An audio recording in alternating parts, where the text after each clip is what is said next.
Start.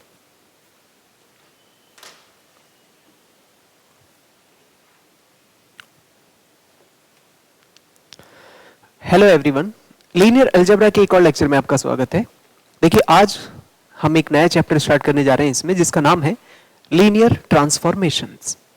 और linear transformations अगर कहा जाए तो ये एक फंक्शन होता है, मैपिंग होती है, जिसमें एक प्रॉपर्टी फॉलो होना शुरू हो जाए जिसे हम पहले से जानते हैं।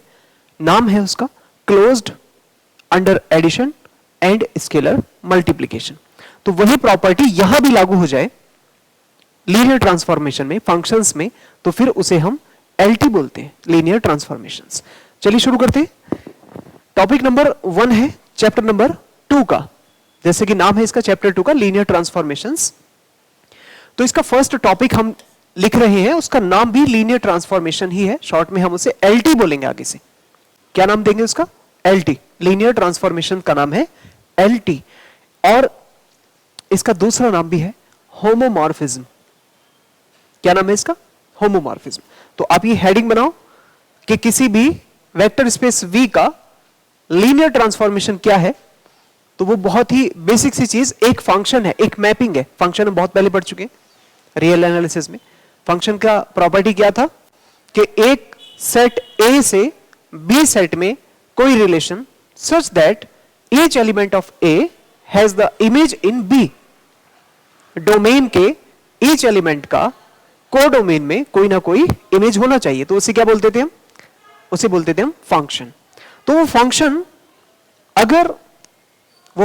अगर closed under addition and scalar multiplication की प्रॉपर्टी भी फॉलो करने लगे तो उसे एलटी बोलते हैं। वो फंक्शन अगर closed under addition and scalar multiplication की प्रॉपर्टी भी फॉलो करने लगे तब उसे क्या बोलते हैं? उसे हम एलटी बोलते हैं, लीनियर ट्रांसफॉर्मेशन, या फिर इसका नाम है होमोमॉर्फिज्म ऑफ वेक्टर स्पेस। बात समझ में आ रही है? तो सिंपल सी प्रॉपर्टी, डेफिनेशन इसकी सिर्फ इतनी है। डेफिनेशन क्या है डेफिनेशन? देखो, ऐसे लिखेंगे, लेट टी या एफ लिख दो, let F v1 over F two v2 over f। देखो, यहां पर हम फंक्शन बोलते थे ना f को, a टू b। तो अभी यहां v1 से v2, वेक्टर स्पेस v1 से वेक्टर स्पेस v2 बोलेंगे। वो जो सेट थे ना a और b, आज वो सेट v1 v2 बन गए। बी अ मैपिंग हम पहले से जानते हैं, मैपिंग कहते हैं फंक्शन को। Be a mapping, then f is called linear transformation LT if number one क्या बोलेंगे? देखो, f of x plus y is equal fx plus fy। fx plus fy। अब ये प्रॉपर्टी आप मुझे बताइए क्या है? ये क्लोज्ड अंडर एडिशन वाली नहीं है। ये कैसी प्रॉपर्टी है? ये हम पहले से पढ़ते आ रहे हैं। ये क्लोज्ड अंडर एडिशन की तरह है। बोलो, समझ में आ रहा है क्या? बहुत पहले से ये चीज हम सीख चुके हैं कि अगर कोई दो एलिमेंट सम होते हैं, प्लस होते हैं, तो वो प्रॉपर्टी कहलाती है क्लोज्ड अंडर एडिशन। तो ये वाली प्रॉपर्टी क्या है कि अगर x प्लस वाई का फंक्शन लिखा है तो फिर ये मैप हो जाएगा कंपोजिशन की तरह, जैसे 12th क्लास में करते थे, ठीक वैसा ही, fx प्लस fy। अब जरा इसका मीनिंग समझो कि ये जो x y है ना, ये किसके बिलोंग करेंगे? x y बिलोंग करेंगे v1 को, डोमेन को।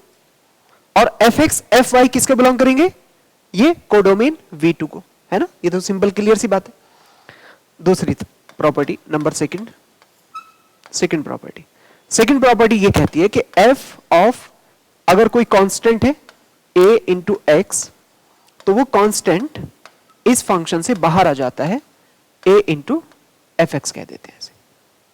अब मुझे बताओ ये प्रॉपर्टी क्या कहलाती है? बोलो, इसे क्या कहते हैं आप? Closed under scalar multiplication. तो मैंने कहा ना इस पूरे लीनियर अलजेब्रा में यही चल रहा है, बस लीनियर अलजेब्रा का यही काम है, closed under addition and scalar multiplication. तो अगर ये दो प्रॉपर्टी फॉलो हो जाए तो एफ को एलटी बोलते हैं, लीनियर ट्रांसफॉर्मेशन। क्या कहा गया कि ये जो फंक्शन है ना लीनियरली डिस्ट्रीब्यूट हो गया। अब इसका मीनिंग समझो जरा, ये एक्स वाई जो है ना इन्हें हम कहते हैं ऑब्जेक्ट्स। फंक्शन में चलो वापस, जब मैंने फंक्शन में पढ़ाया था आपको, एक्स वाई v1 के डोमेन के एलिमेंट्स ऑब्जेक्ट्स कहलाते हैं, ऑब्जेक्ट है ना। तो v1 के अंदर तो ऑब्जेक्ट होंगे, तो ऑब्जेक्ट का सम, ऑब्जेक्ट के सम देखो यहां, उसके फिर मैपिंग है। तो इसको क्या बोल रहे हैं देखो, ऑब्जेक्ट के सम की इमेज, ऑब्जेक्ट का सम और उसकी इमेज बराबर है इमेजेस के सम के। मीनिंग क्या पढ़ोगे इसको, ये तो एक्स वाई ऑब्जेक्ट है, इनका सम किया, फिर फंक्शन एफ लगाया, तो इमेज ही तो बनती है। वो फंक्शन लगाते हैं तो इमेज ही तो बनती है। एफ एक्स किसको बिलोंग करता है, इमेज को, v2 को। तो फिर देखो क्या है यहां कि ये ऑब्जेक्ट है एक्स वाई, इनका सम फिर उसकी इमेज, तो सम की इमेज इमेजेस का सम। पहली प्रॉपर्टी जो क्लोज्ड अंडर एडिशन है उसको ऐसे पढ़ते हैं, सम का इमेज इमेजेस का सम। ये देखो ये ऑब्जेक्ट है ना, उसको स्केलर मल्टीप्लाई किया, तो स्केलर मल्टीप्लाई का इमेज, इमेज का स्केलर मल्टीप्लाई। समझ में आ रही कहानी। ये क्या है, ये है image of some is equal some of images. ये क्या है, image of scalar multiple is scalar multiple of image. समझ में है, दोनों भाषा में बता दिया मैंने। ये क्या है, सम का इमेज और ये इमेजेस का सम। ये क्या है, स्केलर मल्टीपल का इमेज, तो इमेज का स्केलर मल्टीपल। आज बस ये थोड़े से नाम आपको ध्यान रखना, लेकिन बात वही है। ये सम की इमेज है तो ये इमेजेस का सम हो गया। ये स्केलर मल्टीपल की इमेज है तो इमेज का स्केलर मल्टीपल हो गया। क्लियर है ना, 2-3 बार बता दिया, बस इतना काफी है। अब देखो ये जो मैंने लिखा है इसको आप कहते हैं एलटी। एलटी को ही आप होमोमॉर्फिज्म कहते हैं। क्या बोलते हैं यहां पर, होमोमॉर्फिज्म। तो इसको आप ऐसे लिखेंगे, कैसे लिखेंगे, LT is also called homomorphism. Homomorphism, homomorphism, ठीक है। इसे क्या बोलते हैं, होमोमॉर्फिज्म भी बोलते हैं। अब ये जो बात मैंने लिखी है, कई बार ये चीजें एफ से ना कहकर वो टी बोलेंगे, इसको एफ को बोल देंगे टी v1 से v2, तो क्या चलेगा, टी एक्स वाई, और यहां क्या चलेगा, टी ए एक्स, ऐसे बोल देंगे, है ना। तो उससे नहीं, मत घबरा जाना, कभी कभी कुछ और नाम दे देंगे इसको, तो एफ कहे या टी कहे, दोनों तो एक ही चीज है, हमारी नजरों में दोनों एक चीज है। और दूसरी बात, कभी कभी वो कहेंगे कि नहीं जी हम एफ को एक्स प्लस वाई नहीं लिखते, अल्फा प्लस बीटा कहते हैं, तो F alpha plus beta, F alpha plus F beta, तो भी तो सेम बात है।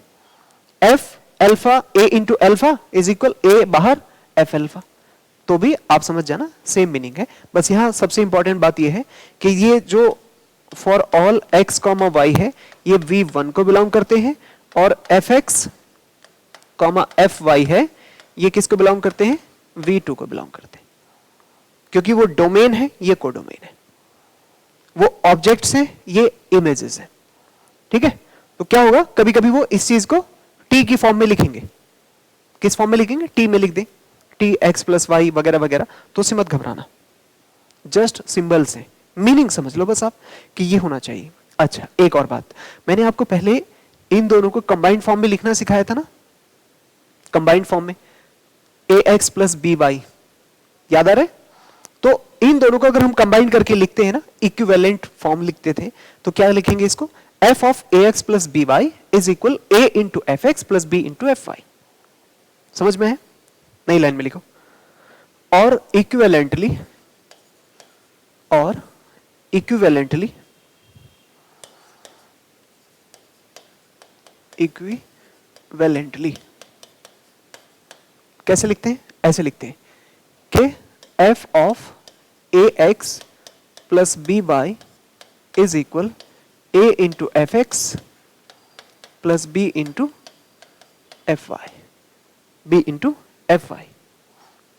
For all a comma b belongs to field, x comma y belongs to v1 and fx comma fy belongs to v2. क्या इतनी बात समझ में आ गई? दोनों का मतलब समझ में आ गया आपको? इसको हम कंबाइंड फॉर्म से ऐसे भी लिख देते हैं. sometimes we also write it as, कैसे लिखते हैं? देखो ऐसे, f c x plus Y, just एक ही कांस्टेंट, हम a और b दो कांस्टेंट ना लेकर के एक ही कांस्टेंट लेते हैं और ज्यादातर हम इसी को अप्लाई करेंगे क्वेश्चंस के अंदर ना. हम इसको नहीं लिखेंगे, ये काफी ज्यादा डबल डबल काम हो जाता है, a से मल्टीप्लाई b से मल्टीप्लाई, बस इतना कर दोगे तो उससे भी काम चलेगा. इसमें यहां c इंटू एफ एक्स लिखेंगे plus F Y, that will be sufficient. इसी में दोनों बातें आ गई. स्केलर मल्टीपल भी हो रहा है, क्लोज्ड अंडर एडिशन भी हो रहा है. तो स्केलर मल्टीपल एक बात से भी दिखा सकते हैं आप. आगे बात समझ, तो इसको भी लिख सकते हैं for all c belongs to f, x comma y belongs to v1, fx fy, fx comma fy belongs to v2. समझ में आ गया? तो इस तरह से भी आप इसको लिखते हैं. ये तीनों की तीनों फॉर्म इक्विवेलेंट हैं. आपको समझ में आया? ये तीनों फॉर्म्स इक्विवेलेंट हैं. तो ये मीनिंग आप इसका समझिए. ये भी स्केलर मल्टीप्लिकेशन और एडिशन के अंडर क्लोज्ड फॉर्म चल रही है, लेकिन अब किसके बारे में बोल रहे हैं? सिर्फ fx के बारे में बोल रहे हैं. ठीक है, एक नोट करके लिख लो जरा. स्टार पॉइंट रेड पेन से लिख देता हूं. Star point.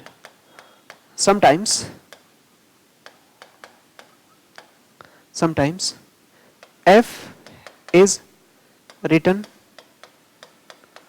या ऐसे बस written छोड़ो, ऐसे लिख दो. sometimes f जो है, sometimes f जो है उसको हम t बना देते हैं. ठीक है, देन आप उसे ऐसे लिखो, t c x plus Y is equal c t x प्लस टी वाई. ये करके ऑल्सो अगर हम ऐसे लिखें इसे T A X plus B Y तो भी क्या होगा? A T X plus B T Y. तो इन सब का मतलब तो सेम ही है ना. कैसे भी लिखो आप घुमा फिरा के, मतलब कभी टी लिखेंगे कभी ऐसे लिखेंगे. एक और लिख देता हूं मैं आपके लिए, वो भी आपको कभी कभी क्वेश्चंस में देखने को मिलेगा. मैं बस ये सारे सिंबल्स इसलिए लिख रहा हूं आपके लिए क्योंकि यहां क्वेश्चन ना जो यूपीएससी में डिजाइन होता है, कभी वो एफ में होता है, कभी टी में होता है, कभी वो अल्फा में होता है, कभी बीटा में होता है. इस तरह से आपको थोड़ा ध्यान रखना है. ये सब इनका मतलब सेम ही है. ऑल्सो ऐसे भी लिखते हैं T A alpha plus B beta, ऐसे T A alpha plus B beta. तो क्या कहेंगे आप इसे? A T alpha plus B T beta. ध्यान रहे यहां अल्फा बीटा क्या होंगे?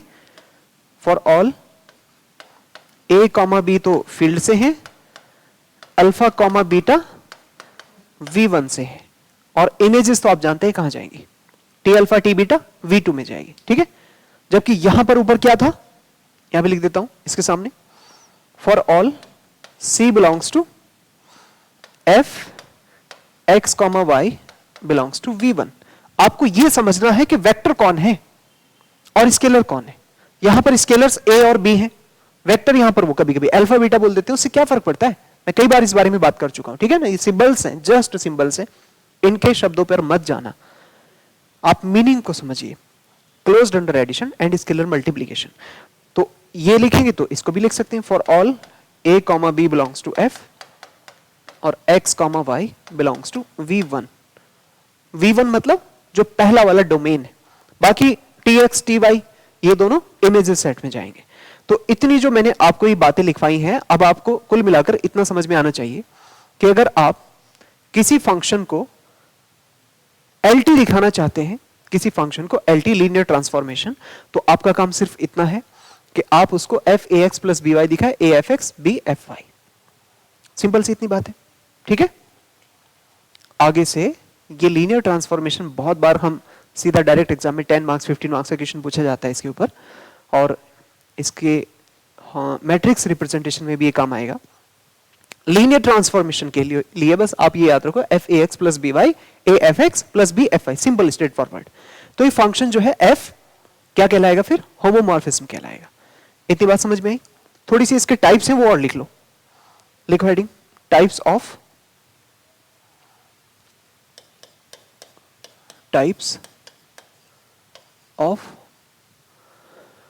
एलटी, शॉर्ट में लिख देता हूं बस। अब types of LT, linear transformation, types of linear transformations. देखो इसका पहला टाइप है सिंपल सा, नंबर एक identity transformation. Identity transformation represent करते हैं इसे कैपिटल आई से। जैसे हम एल टी को एफ लिख रहे हैं या टी लिख रहे हैं कुछ भी, तो उसको हम आई लिखते हैं। आई क्या कहेंगे डेफिनेशन में, देखो ऐसे कहेंगे लेट आई, पहली बात तो ये सेम सेट पर होता है, V to V same set बनेगा। I V to V is set to be identity, बल्कि आप ना इसको ऐसे लिखा करो, आई वी टू वी ना कहकर V to F to V to F. मैं फील्ड इसी के साथ लिख देता हूं, ठीक है ना, ऐसे लिखा करो, I V F to V F is set to be क्या, identity transformation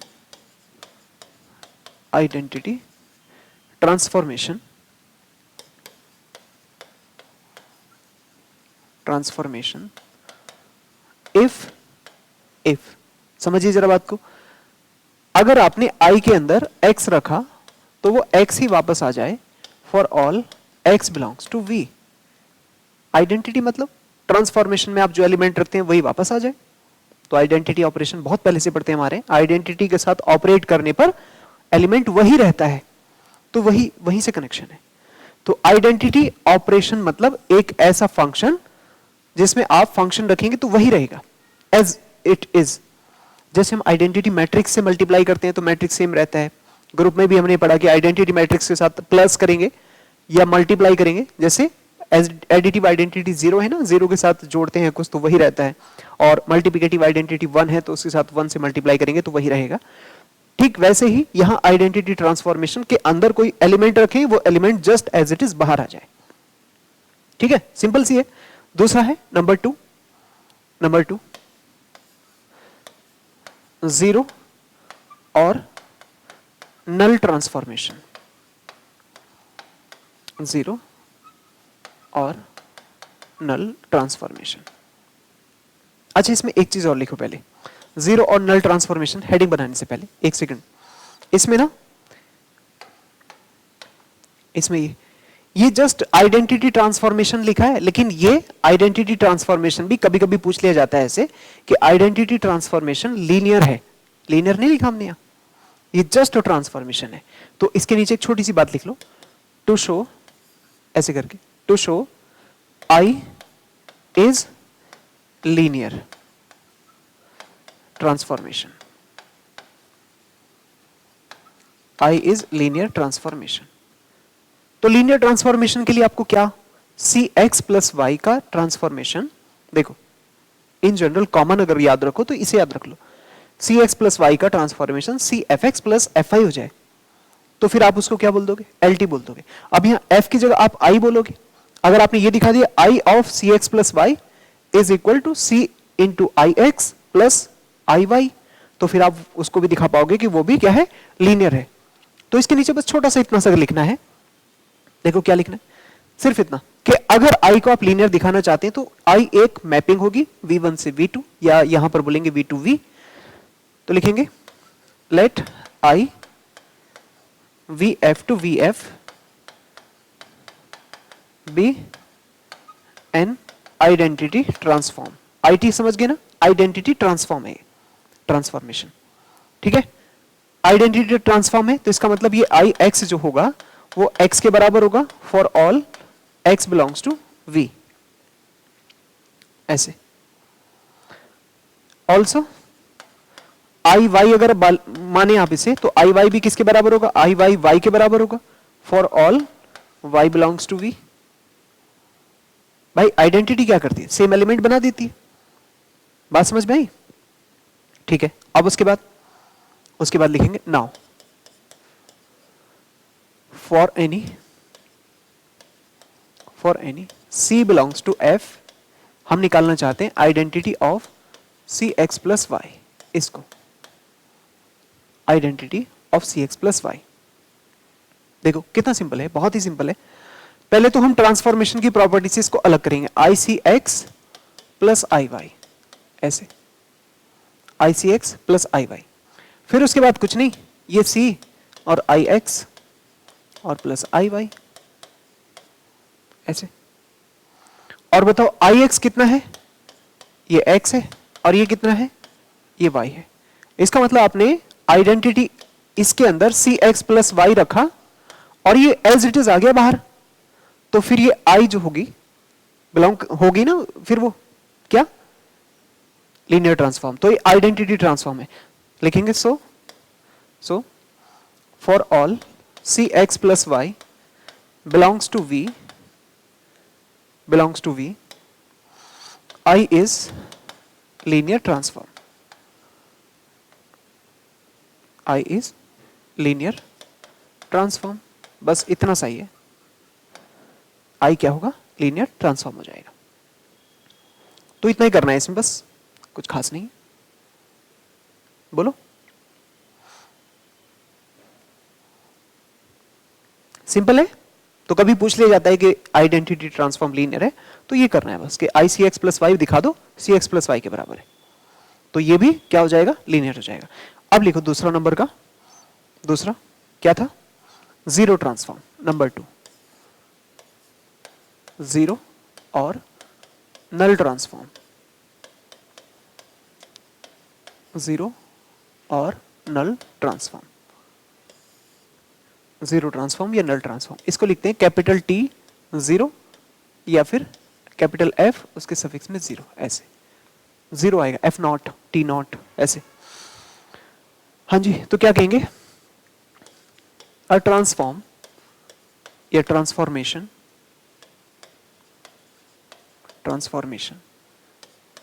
T not from v1f to v2f, v1f to v2f, किसी दो वेक्टर स्पेसेस के बीच में, is said to be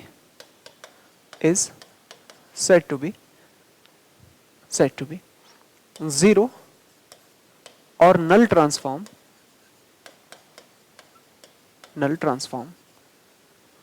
if क्या, कि ये जो टी नॉट है ना, ये किसी भी एलिमेंट को बस जीरो पे ही ट्रांसफॉर्म करता है, लेकिन ये जीरो किसका है, ये जीरो डैश v2 का है, समझे?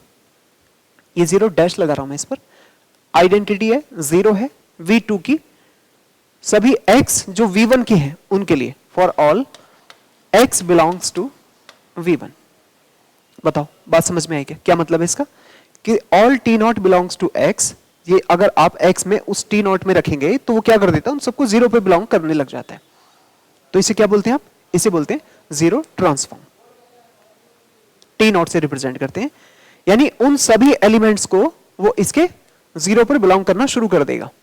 अब इसका नाम याद रखना जीरो ट्रांसफॉर्म का, क्योंकि फिर ये आगे चलकर नल स्पेस बनाएगा, ठीक है? अब इसको भी हमें कभी कभी शो करना पड़ता है कि ये भी लीनियर होगा। लिखो टू शो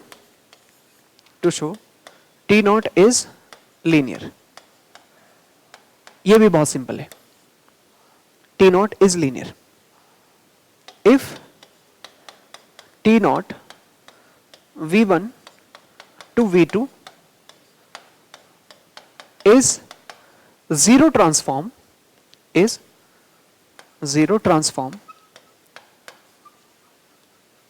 then, बात समझिए। अगर ये जीरो ट्रांसफॉर्म है तो क्या इसके डेफिनेशन से आप समझ पाएंगे कि किसी भी एलिमेंट को कहां ट्रांसफॉर्म करेगा, जीरो पर, किसके जीरो पर? v2 के, v2 के जो भी x हैं v1 वाले उनको, फॉर ऑल जितने भी x होंगे उन सभी x को जीरो पर ट्रांसफॉर्म करेगा। ये फॉर ऑल आएगा यहां पर, ठीक है, ध्यान रखना, उन सभी x को वो जीरो पर ट्रांसफॉर्म करेगा। और आगे चलकर मैंने अभी जो नाम लिया नल स्पेस, वहां ये फॉर ऑल नहीं आएगा, बस इसी चीज का फर्क मैं तुम्हें नल स्पेस में बताऊंगा। जीरो ट्रांसफॉर्म और नल स्पेस में यही फर्क है, वो भी जीरो पर ही ट्रांसफॉर्म करता है लेकिन सबको नहीं करता, सबको नहीं करेगा वो। यहां पर जीरो ट्रांसफॉर्म में ये सभी x जीरो पर ही मैप होंगे। अच्छा, एंड अगर ये y बिलोंग कर रहा है तो ये भी v2 को बिलोंग करेगा फॉर ऑल v1। कोई भी v1 के अंदर एलिमेंट होगा वो क्या ट्रांसफॉर्म करेगा? जीरो ट्रांसफॉर्म कर देगा, उसको ट्रांसफर कर देगा जीरो पर, उसकी मैपिंग बना देगा जीरो पर। For any number of x t not x equal zero, for any number of y t not y equal to zero of v2। आगे बात समझ? अब आपको क्या दिखाना है यहां पर कि अगर ये लीनियर ट्रांसफॉर्म है तो t of cx plus y भी जीरो को ट्रांसफॉर्म हो जाए। समझे आप? तो कहां से शुरू करेंगे? फिर वहां से शुरू करेंगे। लिखेंगे now if cx plus y belongs to v1 then t not of cx plus y, क्या फिर से इसको t नॉट cx ऐसे और t नॉट y ऐसे लिख सकते हैं, ठीक? या फिर इसमें से c बाहर, t not x plus t not y ऐसे लिख सकते हैं। अभी बताओ c, इसकी वैल्यू कितनी है? जीरो, और इसकी वैल्यू भी कितनी है? जीरो। कुल मिलाकर पूरा कितना आ रहा है? जीरो। क्या मतलब कि t not C x plus Y की जो मैपिंग है वो किसको कर रहा है? जीरो को कर रहा है। लेकिन ये जीरो किसका जीरो है? v2 का इमेज है ना ये, तो अब आप इसको जीरो डैश लिख सकते हैं, इज इक्वल टू v2। यहां पर ये लिख लेना zero equal zero dash of v2। Zero जो है वो जीरो डैश है, नल एलिमेंट है v2 का, क्योंकि मैं ना जीरो को तो v1 को बिलोंग कराऊंगा और जीरो डैश को v2 को, ताकि हम जीरो जीरो में कंफ्यूज ना हो। ये नल एलिमेंट है v1 का, ये नल एलिमेंट है v2 का, है दोनों जीरो ही, ताकि थोड़ा सा डिफरेंस क्रिएट हो सके कि zero dash is nothing but it is a image. ये वाला जो जीरो है अंदर, ये x और y ये एलिमेंट है, और ये जो बाहर से एलिमेंट आ रहे हैं, चाहे तो आप यहां पर zero dash zero dash zero dash सब पे जीरो डैश ही लगा लें। पीछे भी लगाया है ना हमने, देखो हाँ, जीरो डैश सब पे डैश लगा लो। तो मतलब आप डैश का मतलब डेरिवेटिव मत समझ लेना, ये जस्ट एक सिंबल्स यूज करने के लिए है कि अगर आप इमेज सेट में बात कर रहे हैं तो फिर डैश लगा देना v2 में, ठीक है वो जीरो ही, जस्ट रिप्रेजेंट करने के लिए कि ये जीरो इमेज वाला है और ये जो ये वाला जीरो है ये किसका है? ऑब्जेक्ट वाला है। तो क्या मतलब है यहां से कि सी एक्स प्लस वाई की इमेज भी जीरो होने लगी। अब जीरो होने लगी तो इसका क्या मतलब? इसका मतलब ये हुआ कि ये भी लीनियर हो गया। सो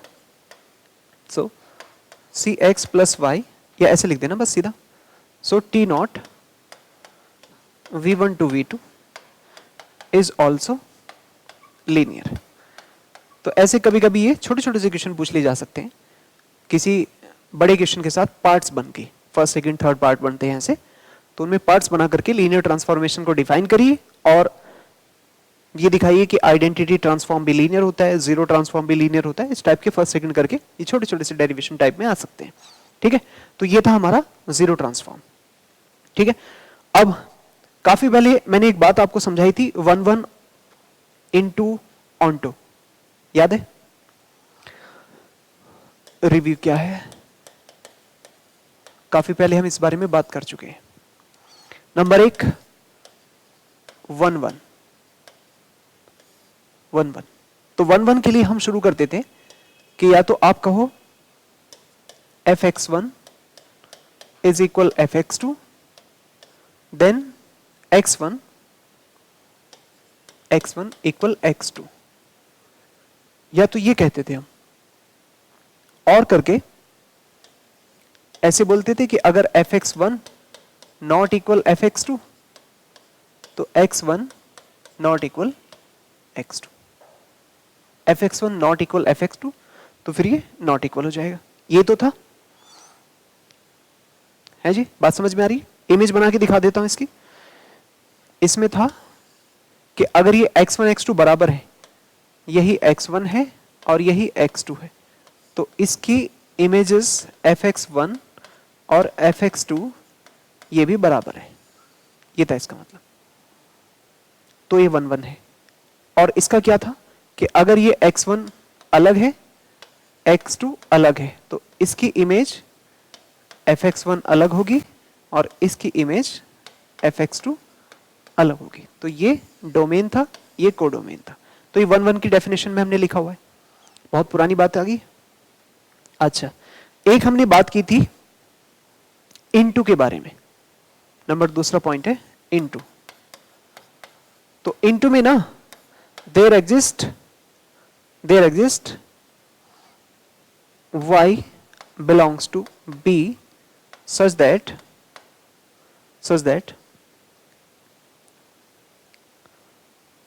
क्या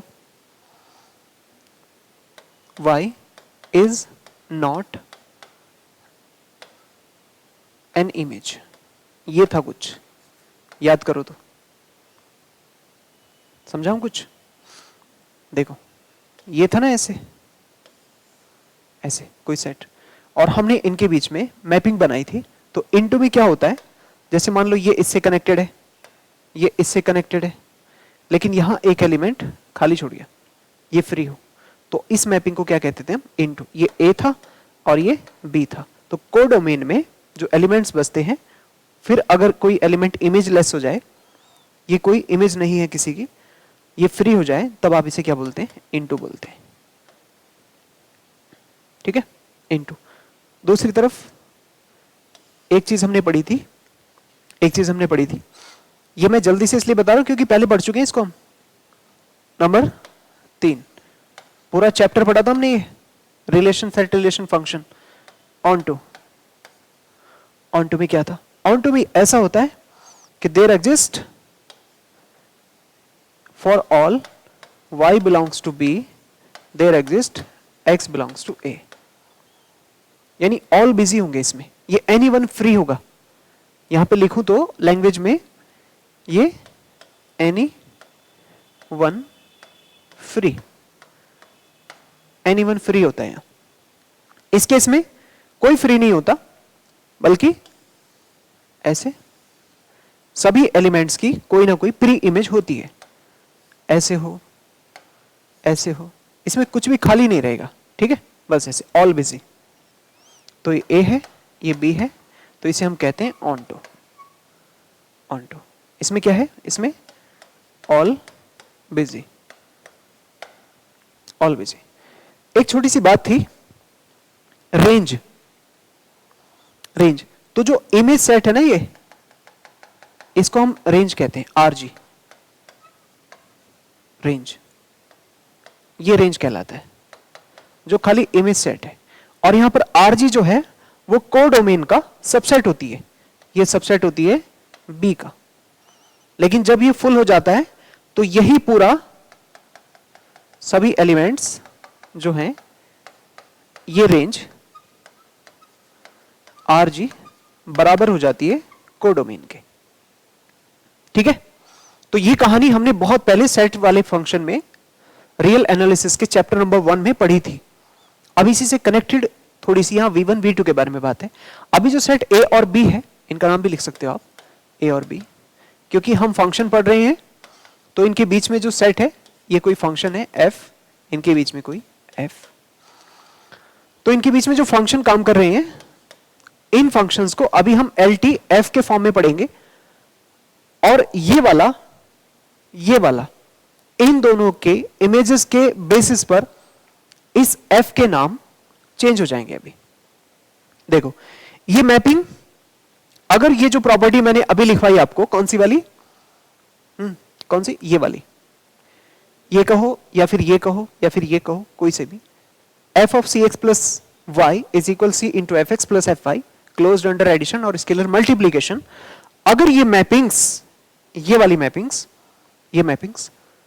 उस प्रॉपर्टी को भी फॉलो करने लगे, तो कहलाती है होमोमॉर्फिज्म। दोनों होमोमॉर्फिज्म है, दोनों होमोमॉर्फिज्म है, लेकिन इनमें इनटू और ऑनटो की वजह से अगर ये इनटू है तो होमोमॉर्फिज्म है, होमोमॉर्फिज्म है, लेकिन इनटू हो गया ना तब इसका स्पेशल नाम होता है, होमोमॉर्फिज्म का ही नाम स्पेशल होता है आइसोमॉर्फिज्म। तो अब अगला हेडिंग हमें आइसोमॉर्फिज्म ही पढ़ना है। ये भी होमो है, ये भी होमो है, अगर closed under addition and scalar multiplication को फॉलो करता है तो ये भी होमो बनेगा, ये भी होमोमॉर्फिज्म बनेगा। लेकिन क्या है ना, इसमें एक बात और स्पेशल होगी कि रेंज ही कोडोमेन के बराबर हो जाती है, तब उस केस में इसको नाम देते हैं आइसोमॉर्फिज्म। समझ में आया? तो इस पे मैं एक बस कोड वर्ड लिख रहा हूं यहां पर रेड पेन से, ये रेड पेन, इस पे लिखना होमो ये, और इस पे लिखना आइसो, होमोमॉर्फिज्म और वो कहलाता है आइसोमॉर्फिज्म। ठीक है, होमो और आइसो में ये फर्क है। अच्छा, कोई तुमसे पूछे कि क्या आइसोमॉर्फिज्म होमोमॉर्फिज्म नहीं होता है क्या? आपसे कोई पूछे क्या आइसो होमो नहीं होता है क्या? हाँ होता है, ये होमोमॉर्फिज्म है, लेकिन सभी होमोमॉर्फिज्म आइसोमॉर्फिज्म नहीं होते। देखो ये होमो है लेकिन आइसो नहीं है। ये इनटू के अंदर जो चीजें लिखी है ना, ये अगर आप इसे हटा दो या रखो तभी भी ये मैपिंग जो है होमो बनी रहेगी, लेकिन आइसो बनने के लिए क्या है, इसको इनटू होना पड़ेगा। तो यानी एक स्टेप और आगे जाएगा। तो अगर कोई आइसोमॉर्फिज्म है तो होमोमॉर्फिज्म तो होता ही है, लेकिन सभी होमोमॉर्फिज्म आइसोमॉर्फिज्म नहीं कहला सकते। आगे आपको बात समझ? देखो इसमें क्या है, इसमें सिर्फ आप ये बोलते हो, इसमें सिर्फ आप ये बोलते हो कि यहां रेंज सबसेट है बी का, और इसमें क्या बोलते हो, रेंज बराबर है बी के। तो एक बात बताओ, रेंज क्या यहां सबसेट नहीं होगा बी का? भाई ये तो जस्ट इक्वल हो गया ना, तो इसका मतलब तो आप ये भी तो कह रहे हो यहां कि रेंज जो है वो सबसेट और इक्वल है बी के, दोनों बातें कह रहे हो आप यहां। तो जहां सबसेट इक्वल बोल रहे हो वहां तो सबसेट अपने आप ही है, तो जो सबसेट इक्वल है ना उसमें इक्वल भी आता है और सबसेट भी आता है। तो यहां पर तो सिर्फ सबसेट चाहिए, अगर इक्वल नहीं है ओनली सबसेट है तब आप इक्वल नहीं कह सकते उसे। इतनी बात समझ में आई? तो ये जो है आइसोमॉर्फिज्म होमोमॉर्फिज्म है, लेकिन होमोमॉर्फिज्म आइसोमॉर्फिज्म नहीं हो सकता है, सभी होमोमॉर्फिज्म नहीं हो सकते। आगे ना बात समझ? अगर ये होमोमॉर्फिज्म ऐसी प्रॉपर्टी फॉलो करने लगे कि भाई ये यहां से रिमूव हो जाए तो फिर ये आइसो बन जाएगा, लेकिन अभी भी होमो है, लेकिन तब भी होमो बनेगा तब भी आइसो बनेगा, दोनों बनेंगे। लेकिन आइसो बनने की स्पेशल केस यहां इनटू हो जाए, बस ये एक एलिमेंट हटा दो इसे, तब ये आइसो कहलाएगा। लेकिन ये होमो भी है, ये अभी भी होमो है। तो एक नोट करके लिख लो नीचे, every iso is homo but every homo is not iso. ठीक है, नोट कर लो ये। अब मैं कहां तुम्हें लेके जाना चाहता हूं, अब मैं तुम्हें हेडिंग पे लेके जाना चाहता हूं आइसोमॉर्फिज्म की। शॉर्ट में लिख लो बस, every iso is homo but every homo is not iso. ये जो है, ये जो है ये वाला, ये सबसेट कंटेन करता है तो इक्वल नहीं है ना, लेकिन सबसेट इक्वल में सबसेट तो होता है। तो every subset equal contain subset but every subset does not contain subset equal. ये है बात, इसलिए बोला every iso is homo but every homo is not iso. ये समझो कि होमोमॉर्फिज्म 10th लेवल है, कि जैसे कोई 10th ग्रेड पास कर दे, और ये 12th स्टैंडर्ड है। तो जिसने 12th किया उसने 10th तो जरूर किया होगा, लेकिन सभी 10th करने वाले 12th कर लें ये जरूरी नहीं, नेसेसरी कंडीशन है ना। तो अब देखो बात आती है यहां पर आइसोमॉर्फिज्म के बारे में। Isomorphism of a vector space, ये बहुत सिंपल है। अगर कोई होमोमॉर्फिज्म 1-1 ऑन्टो हो जाए, 1-1 ऑन्टो हो जाए, ये 1-1 भी है ऑन्टो भी हो जाए, तो फिर क्या कहलाएगा, वो आइसोमॉर्फिज्म कहलाएगा। बस इतनी सी बात है। होमोमॉर्फिज्म पहले से था, 1-1 ऑन्टो हो जाए तो क्या कहलाएगा, आइसोमॉर्फिज्म कहलाएगा। लिखो लिखो, a mapping from F v1f to v2f, v1f to v2f is said to be isomorphism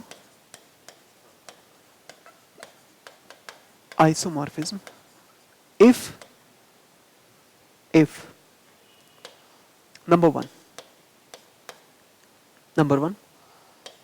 f is 1 1, number two f is onto, और number third f is homomorphism. ये बात हो तो क्या क्या जुड़ा इसमें, 1 1 और ऑन टू तो जुड़ गया, होमोमॉर्फिज्म पहले से है. अब होमोमॉर्फिज्म का मतलब क्या है, that is F A X plus B Y is equal A F x plus B F Y, ऐसे कहो, या फिर F C x plus Y is equal C into F x plus F Y. यह है इसका मतलब. इसके आगे लिख भी दो कि एक्स वाई क्या है, for all X comma Y belongs to v1, और यहां भी for all X comma Y belongs to v1. यहां a और b बिलोंग्स करते हैं फील्ड को, यहां c बिलोंग करता है फील्ड को. बस इतनी सी बातें. तो आइसोमॉर्फिज्म की ये डेफिनेशन है. 1 1 के लिए आप जानते हैं, मैंने पीछे लिख दिया है, देखो ये 1 1 की डेफिनेशन है. इन दोनों तरह से ऑनटो की आ गया आपके सामने. बहुत पहले हम इसके बारे में पूरा चैप्टर पढ़ चुके हैं, इसलिए मैंने यहां पर जल्दी से आपको समझा दिया. तो 1 1 ऑनटो होमोमॉर्फिज्म ये कहो या फिर ये कहो, एक ही बात है. ठीक है, एफ कहो या टी कहो, एक ही बात है. समझे ना आप? तब उसे क्या बोलेंगे आप, आइसोमॉर्फिज्म कहते हैं. तो बस इतना सा ही था ये आइसोमॉर्फिज्म. लिख लो इसे आप आराम से. 1 1 हो जाए, ऑनटो हो जाए. 1 1 के लिए क्या दिखाना, x1 not equal x2 whenever fx1 not equal fx2.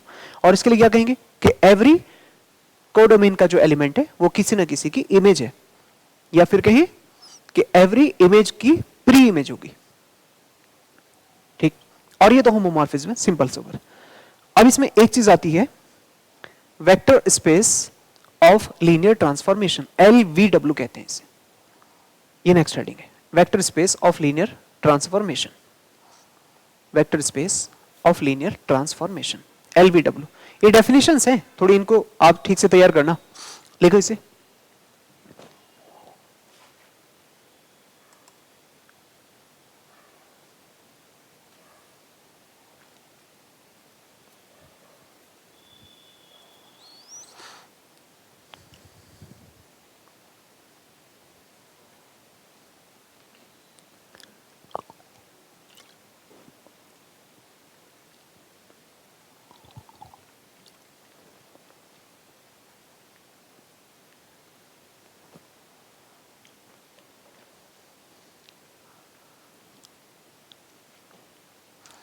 हाँ जी, लिखा आपने vector space of linear transformation. जैसे कि नाम ही बता रहा है आपको, वो स्पेस जिसमें लीनियर ट्रांसफॉर्मेशन होते हैं. अभी तक हमने V पढ़ा था ना, वेक्टर स्पेस. अब वो वेक्टर स्पेस में वे सारे फंक्शन रखे जाएं जो लीनियर ट्रांसफॉर्मेशन हो. समझे आप? मतलब f v1 से लेकर v2 तक हमने बहुत सारी मैपिंग बना दी. अब कुछ मैपिंग हो सकता है लीनियर ना हो, कुछ मैपिंग लीनियर ना हो. देखो, अगर लिटरली लेमैन लैंग्वेज में बोला जाए ना, ऐसी कोई फंक्शन आप fx लिख दें, ऐसा कोई भी फंक्शन fx लिख दें, जैसे मान ले मैंने ये x³ लिख दिया, तो आप इसे लीनियर कहोगे? ये लीनियर नहीं है. सिंपली वर्ड अगर कहा जाए लिटरली मीनिंग से, तो वे फंक्शंस जिसकी पावर 1 होती है, 1, उन्हें लीनियर कहते हैं. तो ये फंक्शंस तो बहुत सारे हो सकते हैं, आप ऐसे n नंबर ऑफ पावर्स के फंक्शंस क्रिएट कर सकते हो. लेकिन इसमें भी ये फंक्शंस जो हैं, जो लीनियर ही होने चाहिए. जैसे मान लो x प्लस वाई मैंने लिख दिया है, इसकी x की y की पावर्स 1 है, तो ये लीनियर है. इसकी पावर अगर 2 लगा दिया, अभी लीनियर नहीं है. तो इन सभी फंक्शंस में अगर हमने लीनियर फंक्शंस चुने जो होमोमॉर्फिज्म प्रॉपर्टी को फॉलो करते हैं, तो उन सभी का कलेक्शन LVW कहलाता है। या मैंने V1 से V2 कह दिया, ये कह रहे हैं V से W कह दो, सिंपल। एक V बोल दिया, एक W बोल दिया। यहां दोनों वेक्टर स्पेस है, W मतलब वहां का सब स्पेस नहीं है। हम V1 V2 कह रहे हैं तो वो LVW एग्जाम में लिखा आएगा। तो क्या है, सभी फंक्शंस में सिर्फ वो फंक्शन चुने जाएं जो लीनियर फंक्शन हो, लीनियर ट्रांसफॉर्मेशन हो, तो उस स्पेस को कहते हैं वेक्टर स्पेस। समझ में है? अब वेक्टर स्पेस होने के लिए, V होने के लिए आप बताओ क्या होता है? AX प्लस BY बिलोंग करना चाहिए ना उसको, ये वेक्टर स्पेस होने के लिए होना चाहिए। तो फिर यहां का वेक्टर स्पेस LVW है, जिसके अंदर रहने वाले फंक्शंस जो हैं इस प्रॉपर्टी को फॉलो करें। तो इस प्रॉपर्टी को फॉलो करेंगे मतलब AF प्लस BG वाली प्रॉपर्टी ये इसको बिलोंग करने लग जाए, ये इसका मतलब। तो ये भी हमें यहां पर दिखाना है कि वो स्पेस जिसमें फंक्शंस हैं, लेकिन वो सभी फंक्शंस कैसे हैं? लीनियर होंगे। अच्छा देखो, जैसे मैंने क्यूबिक बता दिया आपको, ये भी क्वाड्रेटिक की तरह है। तो अगर आप ऐसे सोचो कि x प्लस 3 लिख दिया मैंने, अभी बताओ ये लीनियर होगा क्या? बोलो, लग रहा होगा लीनियर है, नहीं है, क्योंकि यहां 3 ना, इसकी पावर 0 है, 3 की डिग्री 0 है, x की डिग्री 1 है, तो लीनियर नहीं है। आपको ईच टर्म में इसको ऐसे लिखोगे तो x वेरिएबल की जो पावर्स हैं वो सेम होनी चाहिए। आगे बात समझ? तो ये थोड़ा सा आपको ध्यान रखना है यहां पर कि लीनियर फंक्शन एक्चुअली किसे कहेंगे? उसे कहेंगे जहां पर आपके वेरिएबल्स सेम 1 पावर पर रहें। तो इन सभी फंक्शंस के अंदर हमने एक कलेक्शन क्रिएट किया, उसको हम LVW कह रहे हैं। उस LVW के अंदर सिर्फ वो रहेंगे जो लीनियर ट्रांसफॉर्मेशन है, तब उसका नाम vector space of linear transformation कहलाता है। तो हम क्या बोलने जा रहे हैं? हम ये बोलने जा रहे हैं कि मान लो FV1 से V2 या V से W बहुत सारे फंक्शंस हैं, लेकिन उनमें से भी सिर्फ वे फंक्शंस जो लीनियर ट्रांसफॉर्मेशन है, LT है। LT क्या मतलब? होमोमॉर्फिज्म है। होमोमॉर्फिज्म मतलब FAOB equal AF plus BG, समझ गए ना? तो इस तरह से उसको फॉलो करें तो फिर हम क्या कहेंगे? उसको वेक्टर स्पेस कहेंगे। तो इसकी डेफिनेशन लिखो, पहले आप लिखो, ऐसे लिखेंगे, हाँ जी लिखो, late F V2W be a mapping over the field F,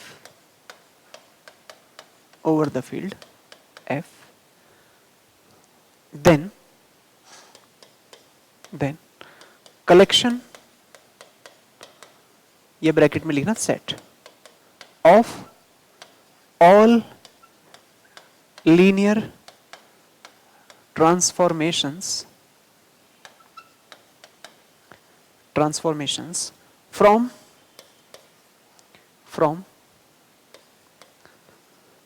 V into F into W, sorry V into W। देखो वर्ड क्या लिखा मैंने? into। V into W is called vector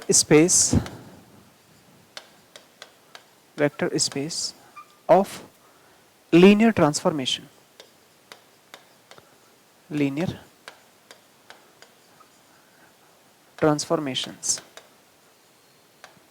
denoted by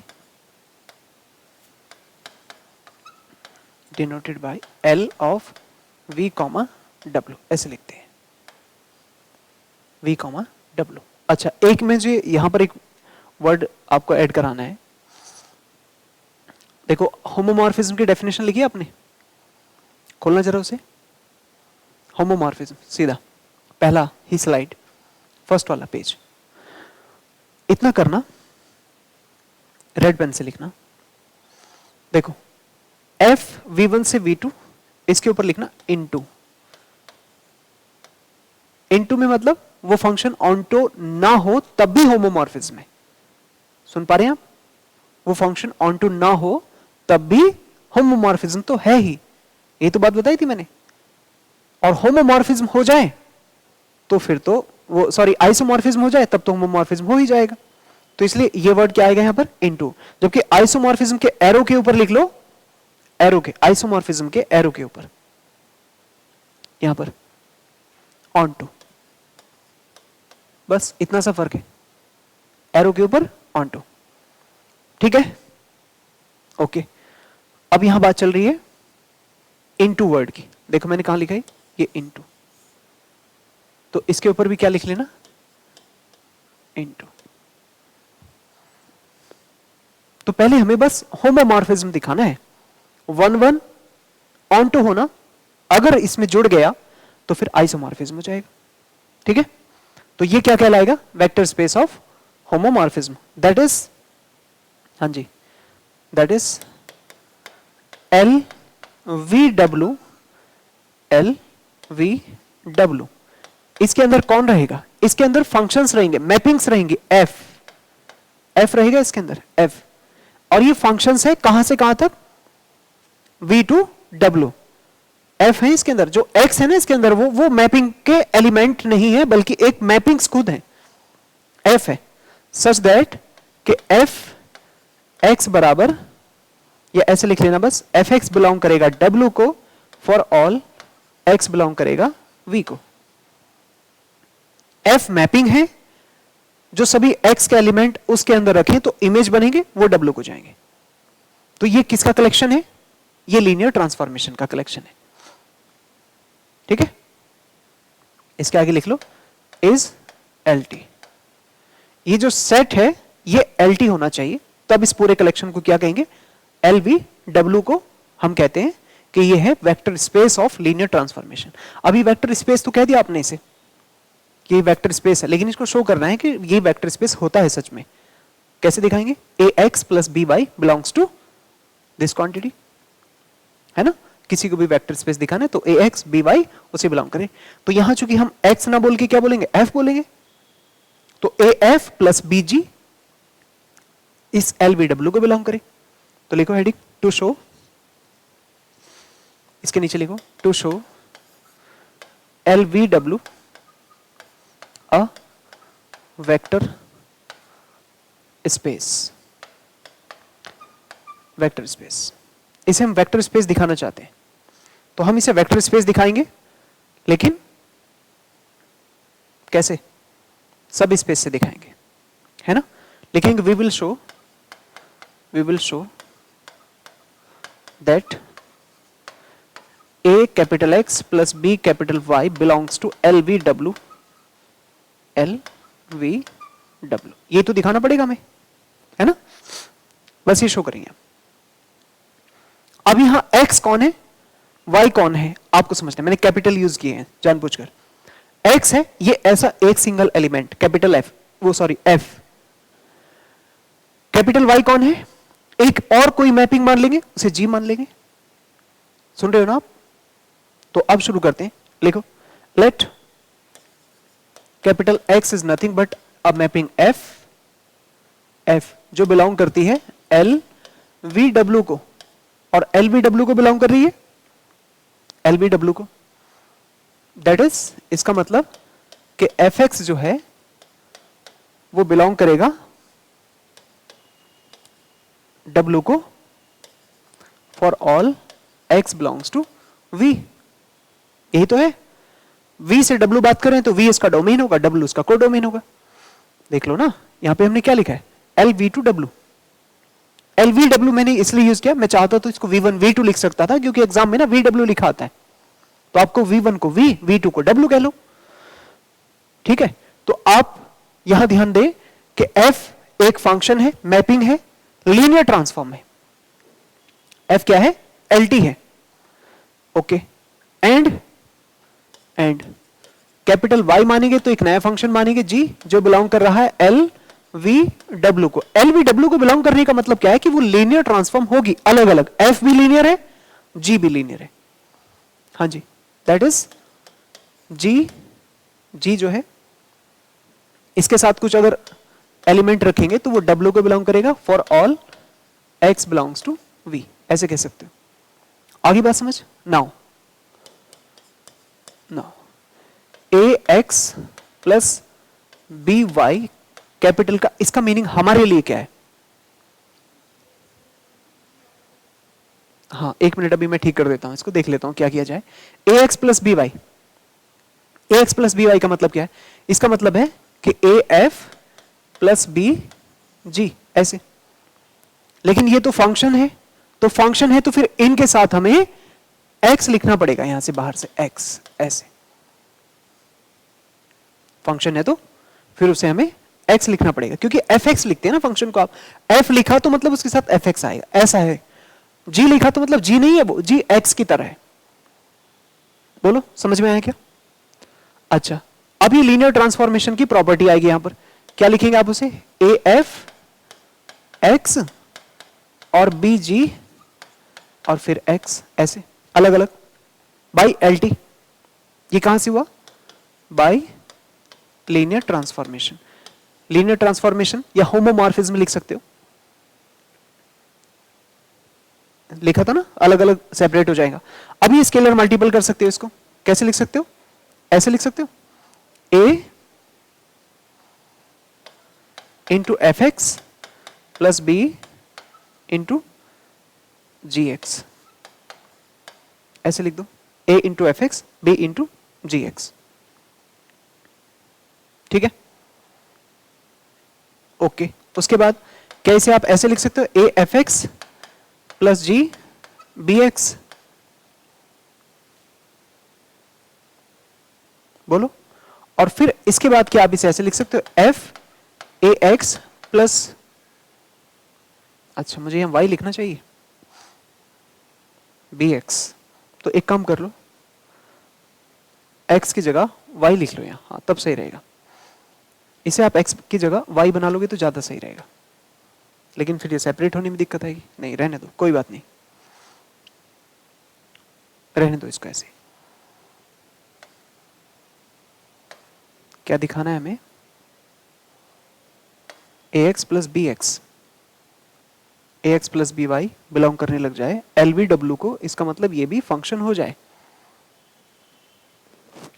एक सेकंड रुको, A X plus B Y L B W को belong करे तो ये भी एक फंक्शन बने, यानी F of this A X plus B Y. ठीक है ठीक है, फिर तो थोड़ा सा इसे कन्वर्ट करना पड़ेगा, एक मिनट रुक जाओ।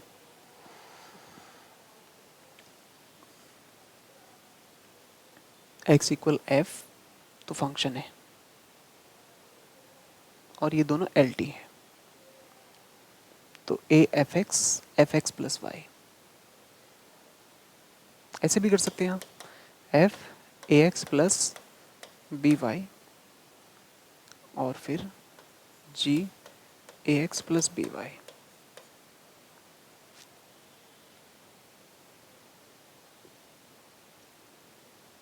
और अगर हमने इसको ए से मल्टीप्लाई किया, इसको बी से किया और फिर जोड़ दिया इन्हें, तो फिर क्या कर सकते हैं, F A plus B A X plus A B plus B B Y.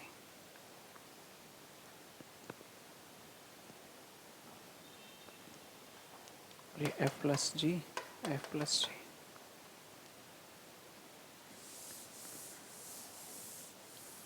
अगर मैं इसको वाई ही लिख दूं तो, एक सेकंड रुको,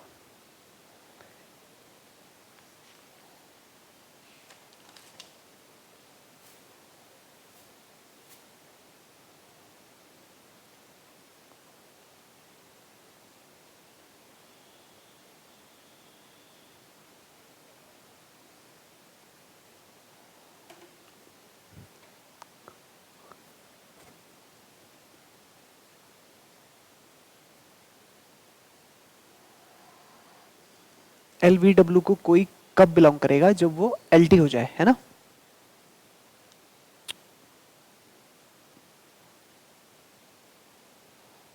तो ये अगर एल टी है और हम दिखाना चाहते हैं कि ये भी बिलोंग करने लग जाए किसको,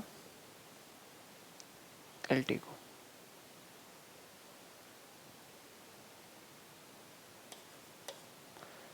ऐसे लिखूं मैं अगर,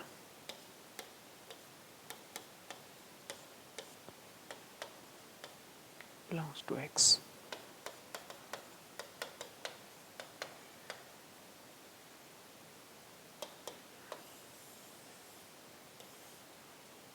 तो ये तो एल टी हो गया और फिर एल टी होगा तो फिर इसको बिलोंग करेगा, ठीक है। तो यहाँ तक तो ठीक है। ए एक्स प्लस बी जी, तो एफ प्लस जी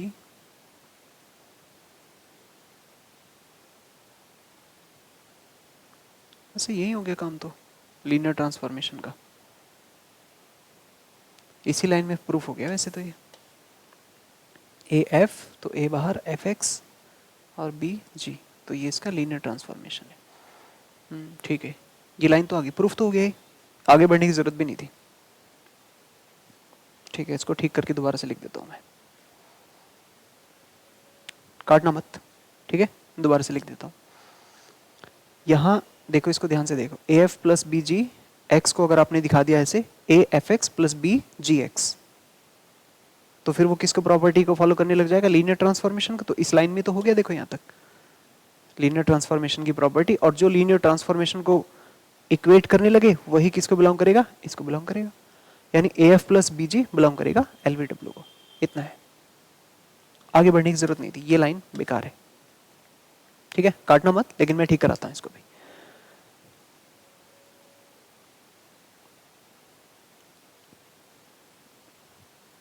इस लाइन से आगे ले लेना सर, कट करके। तो देखिए इसको कैसे शो करेंगे आप, जो आप यहां एल वी डब्ल्यू मान रहे हैं वो एफ फंक्शंस की फॉर्म में है, जो कि लीनियर ट्रांसफॉर्मेशन होगा। तो जरा समझिए कैसे लिखा जाएगा, ऐसे लिखेंगे, let capital x is equal F, जो कि बिलोंग करता है एल वी कॉमा डब्ल्यू को। और इसका मतलब क्या है कि जो एफ एक्स है ना, लीनियर ट्रांसफॉर्मेशन को फॉलो कर रहे हैं, एफ एक्स जो है वो बिलोंग करेगा किसको, डब्ल्यू को, for all X belongs to V, ये लाइन लिखिए। अच्छा, इसका y अगर हम कहें y, तो किसको, g को कहेंगे, ये l v कॉमा w को, सच दैट gx ये बिलोंग करने लग जाए w को, for all x belongs to v। यानी यहां के जो आप एलिमेंट x और y लेंगे ना, वो फंक्शंस होंगे।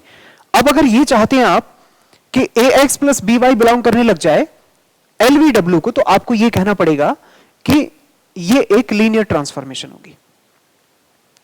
अगर आप दिखाना चाहते हैं ax प्लस by ये बिलोंग करे lvw को, तभी तो सब स्पेस होगा ना। सब स्पेस होने के लिए तो ax प्लस by बिलोंग करेगा lvw को।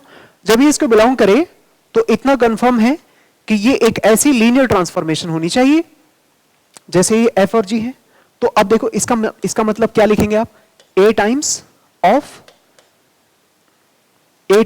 और x की जगह देखो क्या आएगा, fx, और b टाइम्स और इसकी y की जगह क्या लिखोगे आप, gx। ऐसे लिखना, रिवर्स कर रहा हूं मैं, x की वैल्यू f और y की वैल्यू इस तरह। अब देखो, अब आगे बढ़ के अगर मैं इसी को लिखूं तो इसे क्या आप ऐसे लिख सकते हो, f ax plus g bx, ऐसे बोलो, नहीं आ रहा है, y ही लेना पड़ेगा, हो तो रहा है पीछे,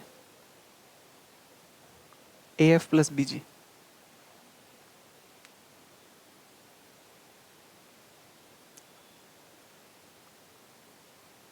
आना तो चाहिए, इसी से आ जाएगा, इससे यहां पहुंचे तो af प्लस बी जी, और फिर इससे ये लिखें और इससे फिर ये लिखें, हाँ ऐसे लिख दो। क्या लिखना चाहिए, x इसके साथ में लेना चाहिए, ठीक है।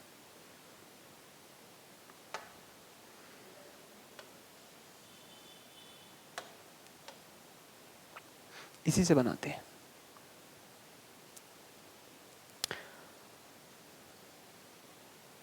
देखो अब इसके आगे क्या होगा, इसके आगे ऐसे लिखेंगे इसे आप, ये लिख सकते हैं आप ए एफ और x करके ऐसे, और इसको क्या लिख सकते हैं, बी जी और x करके लिख सकते हैं। फंक्शन ही तो है, कांस्टेंट है, इस कांस्टेंट को आगे पीछे कर सकते हो आप, या फिर आप इसको ऐसे लिख सकते हो ए एफ प्लस बी जी और इसके साथ फंक्शंस का x।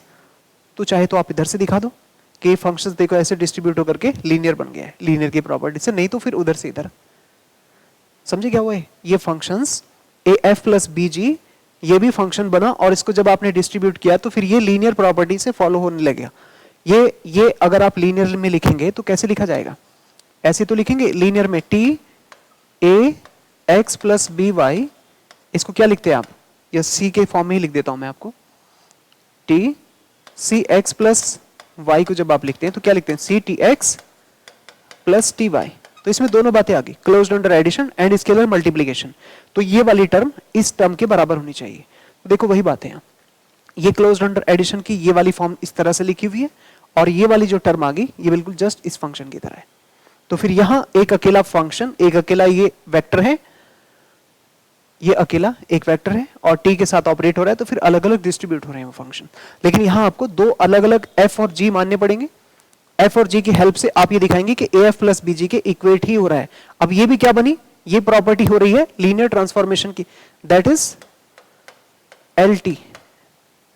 लीनियर ट्रांसफॉर्मेशन हुआ कौन? ये बात, ये लीनियर ट्रांसफॉर्मेशन है, मतलब कौन है? A X plus B Y linear transformation है।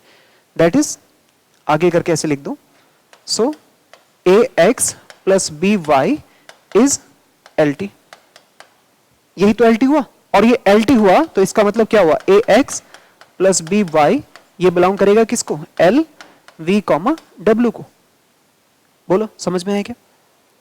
वी कॉमा डब्ल्यू को ऐसे, और ये वी डब्ल्यू को बिलोंग करेगा, so L V comma W is vector space. बस इतना सा था, ठीक है? आया समझ तुम्हें? ज्यादा मैंने वो एक्सपेंड नहीं करना। A X plus B Y, तो A F x plus B G X, इस तरह से आप इसे लिख दो, एफ एक्स और जी एक्स जो आपने यहां कंसिडर किया, और फिर उसके बाद इनको ऑपरेट कर लो ऐसे। तो फिर जैसे ही ऑपरेट होगा फिर आप कह सकते हैं कि वो एल टी होगा। जब ये एल टी हुआ, एल टी की प्रॉपर्टी फॉलो हो रही है, closed under addition and scalar multiplication, तो ये एल टी हुआ, ये एल टी मतलब इसके इक्वेट ये एल टी। तो ये एल टी हुआ तभी ये एल वी डब्ल्यू को बिलोंग करेगा, क्योंकि एल वी डब्ल्यू में सभी एल टी रहते हैं। आगे बात समझ? एल वी डब्ल्यू में सिर्फ वो रहेंगे जो एल टी है। तो आपको ये प्रॉपर्टी यूज करनी है एल टी की, क्योंकि एफ और जी तो एल टी है, वो बिलोंग करे ना पहले से। तो जो भी प्रॉपर्टी आप एल टी की यहां पर लगा सकते हो, फिर ये दिखा के लास्ट में आप कहेंगे कि एफ और जी की प्रॉपर्टी एल टी से फॉलो हो रही है, और ये जो कंबाइंड करके आप चले थे, एफ माना था एक्स को, जी माना था वाई को, तो इसी के फॉर्मेट की वजह से ये आया। तो ये एल टी बना, मतलब कौन बना L T? A X plus B Y. इसका मतलब वो किसको बिलोंग करेगा? वी डब्ल्यू को बिलोंग करेगा, एल वी डब्ल्यू को। और फिर एल वी डब्ल्यू को जो भी ए एक्स प्लस बी वाई की फॉर्म का बिलोंग करने लग जाए तब वो क्या होता है? वेक्टर स्पेस होता है। तो ये होती है सिंपल सी इसका प्रूफ। इतना ज्यादा लेंथी नहीं है, बहुत आसान है, ठीक है? अब एक क्वेश्चन देखो इसके ऊपर बेस्ड, कैसे क्वेश्चन आते हैं एलटी को प्रूफ करने वाले। क्वेश्चन नंबर 1 बहुत आसान क्वेश्चन आ देंगे यहां पर एलटी को प्रूफ करने वाले, कि show that it is LT linear transformation. आपको दो काम, या तो आप दिखाओ T X plus Y is equal T X plus T Y अलग, और T A X equal A T X अलग, या फिर दोनों एक साथ, T of C x plus Y is equal C T X plus T Y. इन दोनों में से कोई साइड करो। तो आपको यहां पर एक ट्रांसफॉर्म दी जाएगी जैसे दिया हुआ है, show that the mapping T R square to R cube defined by X Y zero is a linear transformation from R square R to R cube R. यानी 2 dimensional Euclidean domain R square से R cube 3 dimensional Euclidean domain तक जा रही है बात।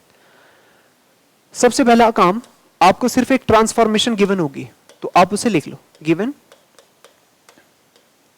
Given क्या लिखेंगे? Given transform. कहां से कहां तक है? एक ट्रांसफॉर्म है R square over R to R cube over R, ऐसे आर स्क्वायर से आर क्यूब में। कैसे? देखो ऐसे कि जो टी है उसके अंदर अगर आप x कॉमा वाई रखेंगे तो 3D का पॉइंट बनेगा x y 0। सबसे पहला काम आपका ये पहचानना है, सबसे पहला काम ये पहचानना है। आपको 2 डायमेंशन के पॉइंट्स x y नजर आ रहे होंगे, और किसी फंक्शन में रखने पर आपको 3 डायमेंशन के पॉइंट x y और 0 की फॉर्म में होंगे, यानी थर्ड कोऑर्डिनेट उसका हमेशा 0 होगा। अगर आप इसको लीनियर ट्रांसफॉर्म दिखाना चाहते हैं तो पहले आपको पहचानना पड़ेगा कि आप x एक्चुअली किसे कहोगे और y एक्चुअली किसे कहोगे। तो अगर मैं यहां x y ना कह करके अल्फा कह दूं, अल्फा x1 y1 और बीटा x2 y2 तो चलेगा। एक्स वाई इक्वेशन में आ रहे हैं इसलिए मैंने अल्फा बीटा मान ली। अल्फा ये x1 y1 टू डायमेंशन का पॉइंट और बीटा ये x2 y2 टू डायमेंशन का पॉइंट, और यहां पर जो c है वो मैं किसी फील्ड रियल नंबर से ले रहा हूं क्योंकि इन सबका फील्ड क्या है, आर आर रियल नंबर है। अब देखो शुरू कहां से करना है, शुरू यहां से करना है T of C alpha plus beta, या इसे लिखो T C x plus Y, एक ही तो बात है।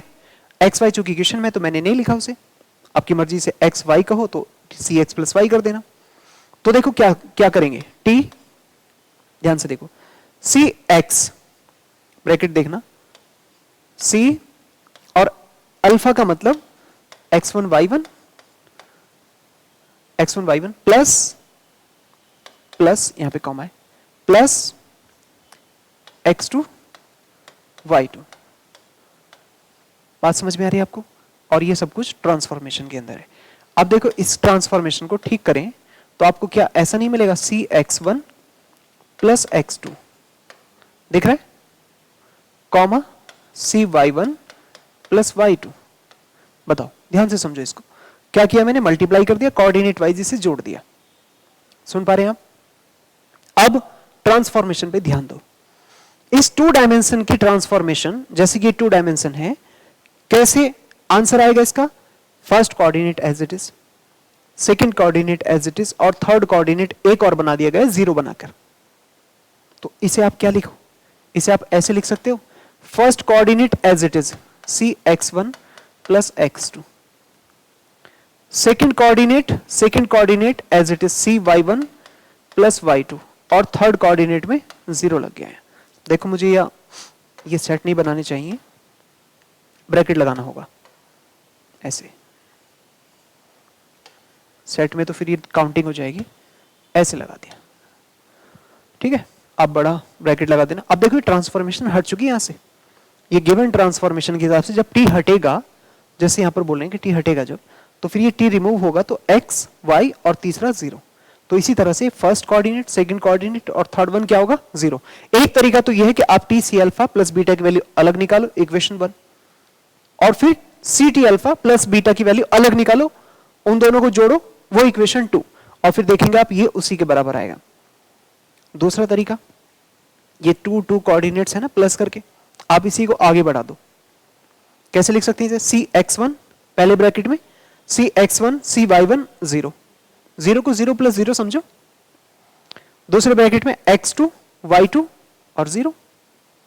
देखो इसके आगे आपकी मर्जी है, चाहे तो उसे अलग अलग रिमूव करो, नहीं तो मैं तो आपको कहता हूं कि यहीं से इसे अलग अलग लिख सकते हो। कैसे, देखो सी x1 सी y1 और जीरो प्लस प्लस है ना बीच में, रिमूव कर सकते हो इसे, क्या लिख सकते हो, x2 y2 और जीरो। बताओ जीरो, ऐसे बोलो, समझ में आ रहा है क्या? और फिर यहां से आप c कॉमन लोगे तो बताओ क्या हुआ, c common x1 y1 zero plus x2 y2 zero, यही तो है। अब जरा देख के बताओ इस कोऑर्डिनेट को, अगर कोई x y जीरो लिखा हो तो आप उसे क्या कहते हो, t x y। तो ये क्या लिखा है, x1 y1 जीरो, तो इसे क्या t x1 y1 नहीं कहोगे इसे, तो c times t x1 y1। ये क्या है, x2 y2 जीरो, तो क्या कहोगे इसे, t x2 y2। तो बस इसी के नीचे आ गई एक लाइन, देखो कैसे, ऐसे देख पा रहे हो आप क्या हो रहा है। यहां लिखा है t c alpha plus beta is equal, इसे कहोगे आप t c times, sorry c into T times x1 y1 है ऐसे, x1 y1 और plus t times x2 y2। ये ट्रांसफॉर्मेशन की हमने रिवर्स करके लिख दिया, और यही चीज क्या बनी बताओ, c times t alpha plus t beta. बस ये हो गया एलटी, इतना दिखाना था इसमें। आगे बात समझ। सो गिवन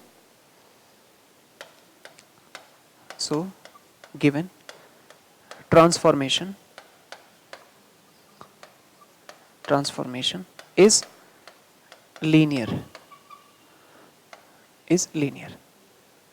बस। तो आप इसको अगर ऐसे करके दिखाओगे तो ज्यादा सही रहेगा। लो पूरा क्वेश्चन लिखा आपके सामने। कोई इसमें बात जो समझ नहीं आ रही है तो पूछ लो। हमें यहां इस प्रॉपर्टी को फॉलो कराना था, टी सी अल्फा प्लस बीटा, तो C T alpha plus T beta. तो क्या किया हमने, अल्फा बीटा वैसे ही चुनने हैं जैसे इसके डोमेन में है, 2 डायमेंशन के। फिर ये वैल्यू से शुरू करना, सी टी प्लस टी सी अल्फा प्लस बीटा से, और एक एक वैल्यू रिमूव करके जैसे टी हटेगा फिर उसके बाद इनके कोऑर्डिनेट्स अलग। आपकी मर्जी। इधर देखो, इधर देखो, इधर देखो जल्दी। अगर आप इसे येलो लाइन तक लेके आते तो इक्वेशन 1 कह देते, फिर आप c T alpha plus T beta अलग से निकालते, तो टी अल्फा की वैल्यू x1/1, टी बीटा की वैल्यू x2/2 करते, फिर इनकी मैपिंग खुलती।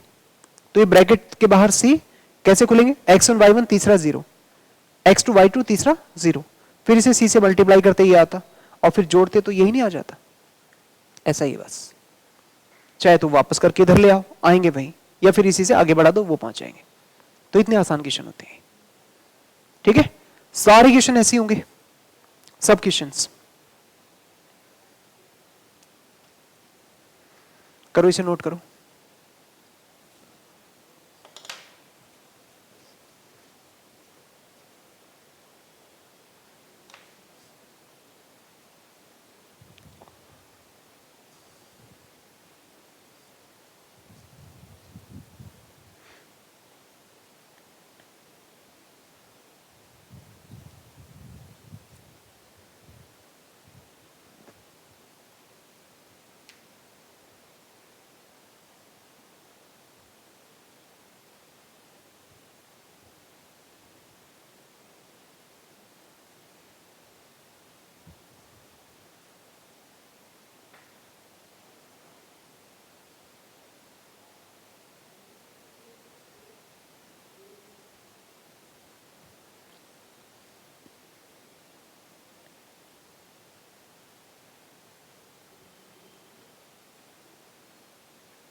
हाँ जी, हो गया ये। चलो अब नेक्स्ट देखो, ये क्वेश्चन देखो, क्वेश्चन नंबर 2। वैसे तो आप देखते ही बता सकते हो, इसके क्वेश्चन में प्रूफ भी करना है कि एलटी नहीं है। क्यों? क्योंकि मैंने अभी देखो आपको थोड़ा सा कांस्टेंट के बारे में बताया था। अगर कोई कांस्टेंट आ जाए, स्क्वायर आ जाए, कोई पावर्स आ जाए तो एलटी नहीं होता है। ठीक है, इस टाइप के क्वेश्चन गेट वगैरह में आते हैं, आईआईटी जैम वगैरह में।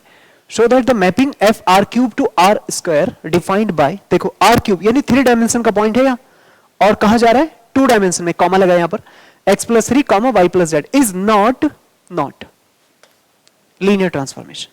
क्या करेंगे सॉल्यूशन में, यहां पे गिवन होगा, गिवन पहले तो ये देखो कहां से कहां मैपिंग है, R cube to R square. तो देखो क्या कहेंगे आप, f R cube to R square, ये एक मैपिंग है। कैसे? इस तरह से दी हुई है एफ की फॉर्म में, एफ एक्स वाई जेड। देखो 3 डायमेंशन का पॉइंट है, लेकिन 2D में कैसे कन्वर्ट हो रहा है कि फर्स्ट कोऑर्डिनेट में आप 3 जोड़ना, x+3, बस फर्स्ट कोऑर्डिनेट में 3 रहने चाहिए, और बाकी के दोनों कोऑर्डिनेट्स सम हो जाएं, y प्लस जेड ऐसे हो जाए। बोलो समझ में आ रही है? तो अब देखो तुम्हें ना यहां पर जो पॉइंट लेने हैं अल्फा या बीटा, वो कैसे लेना, 3 डायमेंशन के पॉइंट लेना है। आप यहां पर लेट करोगे तो अल्फा क्या लोगे, x1 y1 z1, और बीटा क्या लोगे, x2 y2 z2। आप इसे एक्स वाई भी कह सकते हो, इससे कोई फर्क है क्या? चलो एक क्वेश्चन में एक्स वाई से करा देता हूं, अल्फा बीटा से की बजाय। एक्स क्या मानो, एक्स मानो x1 y1 z1, और y मान लो x2 y2 z2। मैं बस इसलिए आपको बार बार सिंबल्स चेंज करके कराता हूं क्योंकि आप इन सिंबल्स में रट के ना बैठ जाएं कि अल्फा बीटा ही होता है, ठीक है, मीनिंग आप उसका समझें। तो क्या कहेंगे, for C belongs to real number, कहां से शुरू करेंगे, यहां से, टी कहो या f कहो, यहां फंक्शन में f बोला है उसने तो f बोलेंगे आप, फंक्शन f। C कहां से, x प्लस वाई, यहां से शुरू करेंगे तो क्या करेंगे, फंक्शन के अंदर देखो सी एक्स, एक्स कौन है एक्चुअली, x है x1 y1 z1, और प्लस x2 y2 z2, ऐसे तो लिखोगे।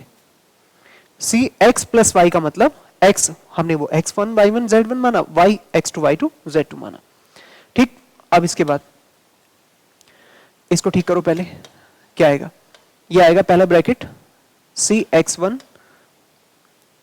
बोलो इसको ऐसे लिख दूं क्या, सी x1 प्लस x2, अब आप समझ गए होंगे सीधा, सी y1 प्लस y2, कॉमा सी z1 प्लस z2, बोलो इतना आ जाएगा समझ। सी मल्टीप्लाई करेगा और कोऑर्डिनेट वाइज ये जुड़ जाएंगे।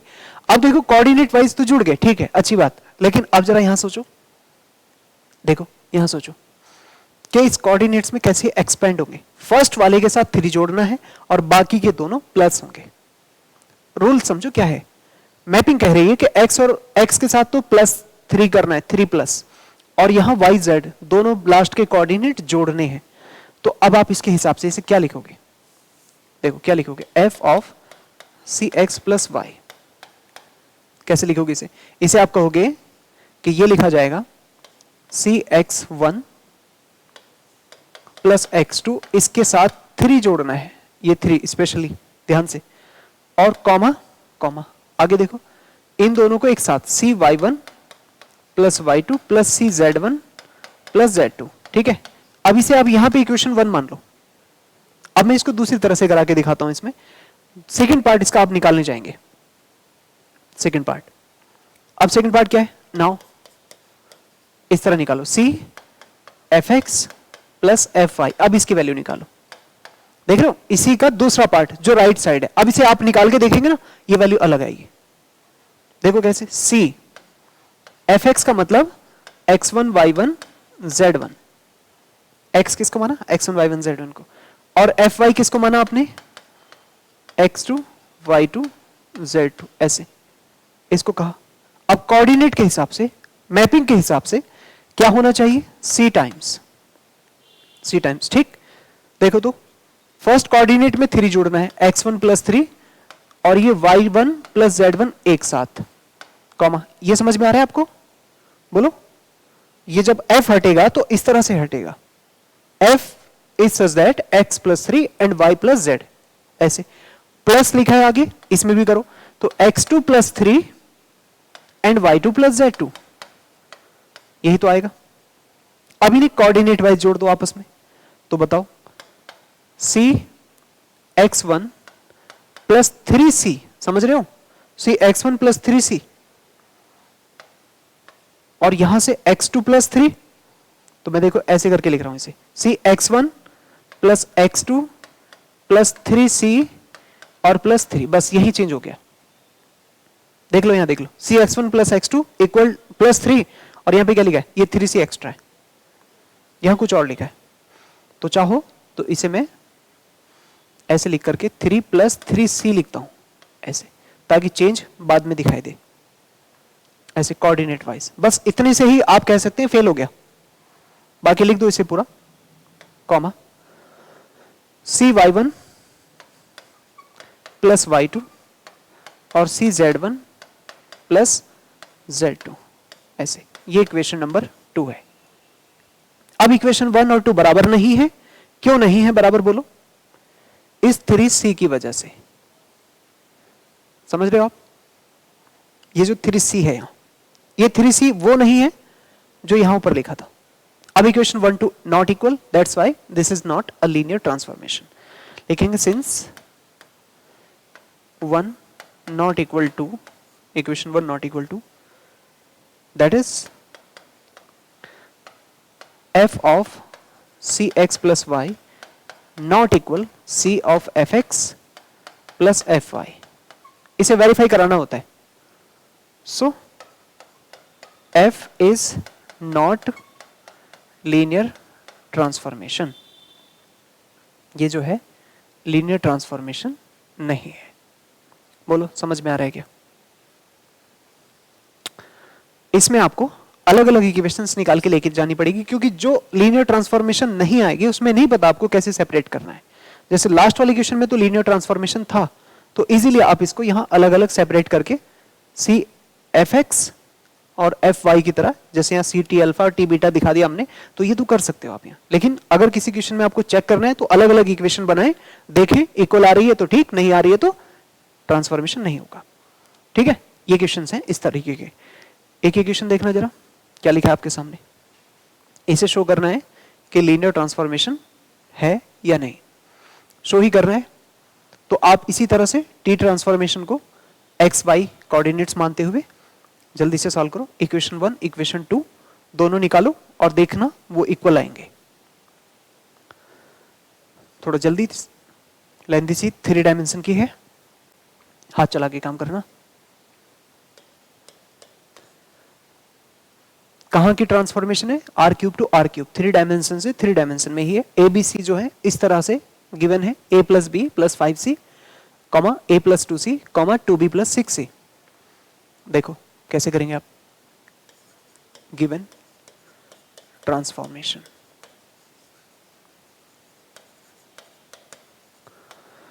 t r cube to r cube such that t of abc is equal, दिया है a plus b plus 5c, यानी first coordinate plus second coordinate और थर्ड कोऑर्डिनेट को 5 से जोड़ के पहला कोऑर्डिनेट बनेगा। अच्छा, a plus 2c first coordinate और थर्ड कोऑर्डिनेट को 2 से मल्टीप्लाई करके जो आया उसे सेकंड बनाना है, और third 2b plus 6c, 2b plus 6c ऐसे लिखेंगे। ठीक है जी, करो इसे। तो अब आप इसके x1 x2 किसे लेंगे? x और y। लेट x जो है उसे आप a1 b1 c1 कह देना, ऐसे abc में दिए हैं। y जो है उसे आप a2 b2 और c2 कह देना, ऐसे। ठीक है, a1 b1 c1 a2 b2 c2।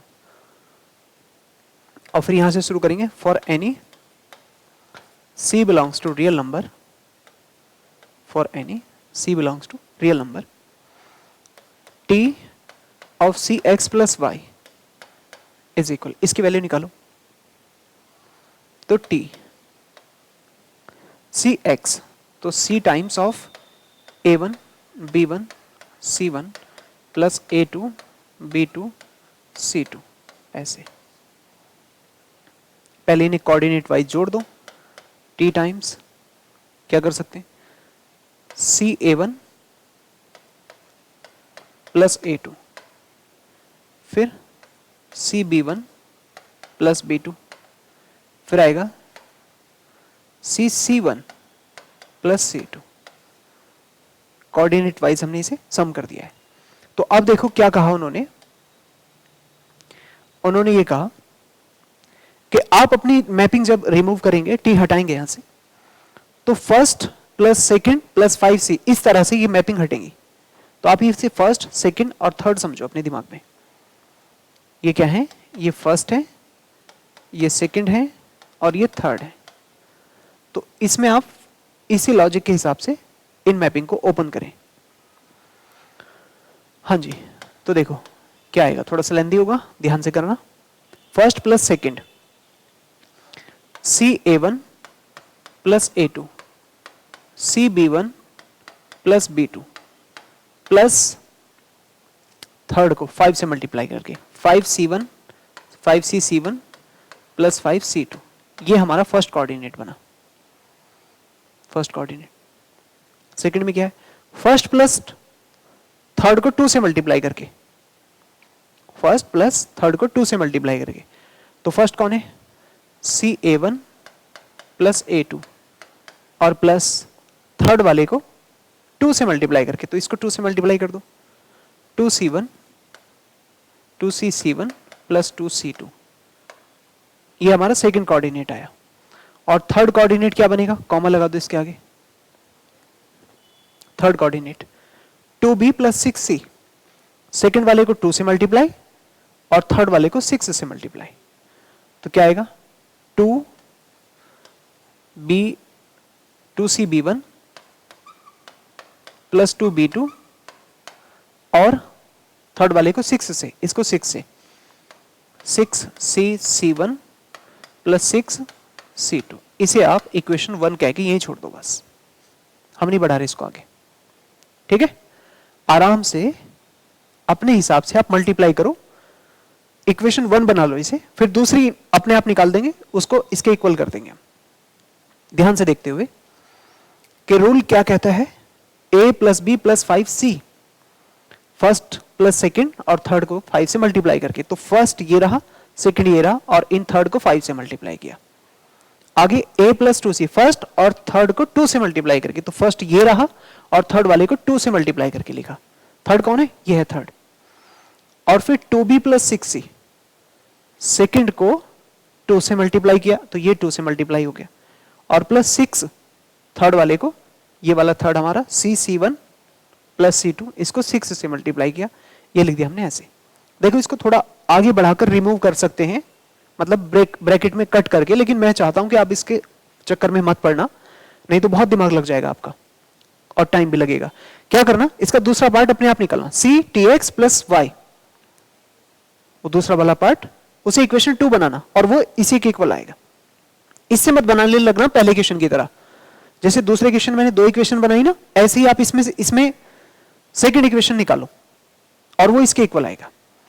लिखेंगे नाउ, हाँ जी नाउ, अब आप निकालते हैं CTX प्लस TY, इसकी वैल्यू, तो TX का मतलब X1 Y1 Z1 और TY का मतलब X2 Y2 Z2, ऐसे निकालो। अच्छा A1 है, ठीक है, A1 B1 है तो A1 B1 लिख देते हैं, C times A1 B1 C1 plus T times A2 B2 C2, ठीक है। ओके, अब रूल क्या कहता है, C टाइम्स, रूल ये है कि फर्स्ट प्लस सेकंड, कौन सा रूल है, ये जो गिवन है, फर्स्ट प्लस सेकंड और थर्ड मल्टीप्लाई बाय 5, तो A1 B1 plus 5C1 comma, फिर आएगा A प्लस 2C, मतलब first plus third, A1 plus 2C1, फिर कॉमा, क्या रूल है, 2B प्लस 6C, मतलब सेकंड को 2 से और थर्ड को 6 से मल्टीप्लाई करके, क्या लिखेंगे 2B1 प्लस 6C1, ये, और इसके बाद प्लस में लिखा है, प्लस में ये, तो इसको भी ऐसे लिख देते हैं, क्या आएगा A2 plus B2 plus 5C2 comma, बस C नहीं आएगा, C बाहर रहेगा, और यहां क्या करेंगे A1 A2 प्लस 2C2 और यहां 2B2 प्लस 6C2, ऐसे। बोलो समझ में आया क्या, हमने इनका अलग अलग रूल लगा दिया। अब जरा इनको जोड़ के देखो, C से मल्टीप्लाई और आपस में एडजस्ट करके ऊपर नीचे रखिए, ऐड कर लो इनको, यहीं क्या आएगा देखो, CA1 और इसी के नीचे मैं A2 जोड़ दूं, इसको अच्छा लगेगा, A एक साथ, CA1 प्लस A2, आगे CB1 और फिर ये B2, और फिर 5C1 और फिर 5C2, ये फर्स्ट कोऑर्डिनेट। ठीक है, अब सेकंड वाले कोऑर्डिनेट जुड़ेंगे। फर्स्ट वाले को C भी मल्टीप्लाई कर रहा है ना, तो CA1 और नीचे ये A2 plus A2 plus 2C1 और plus 2C2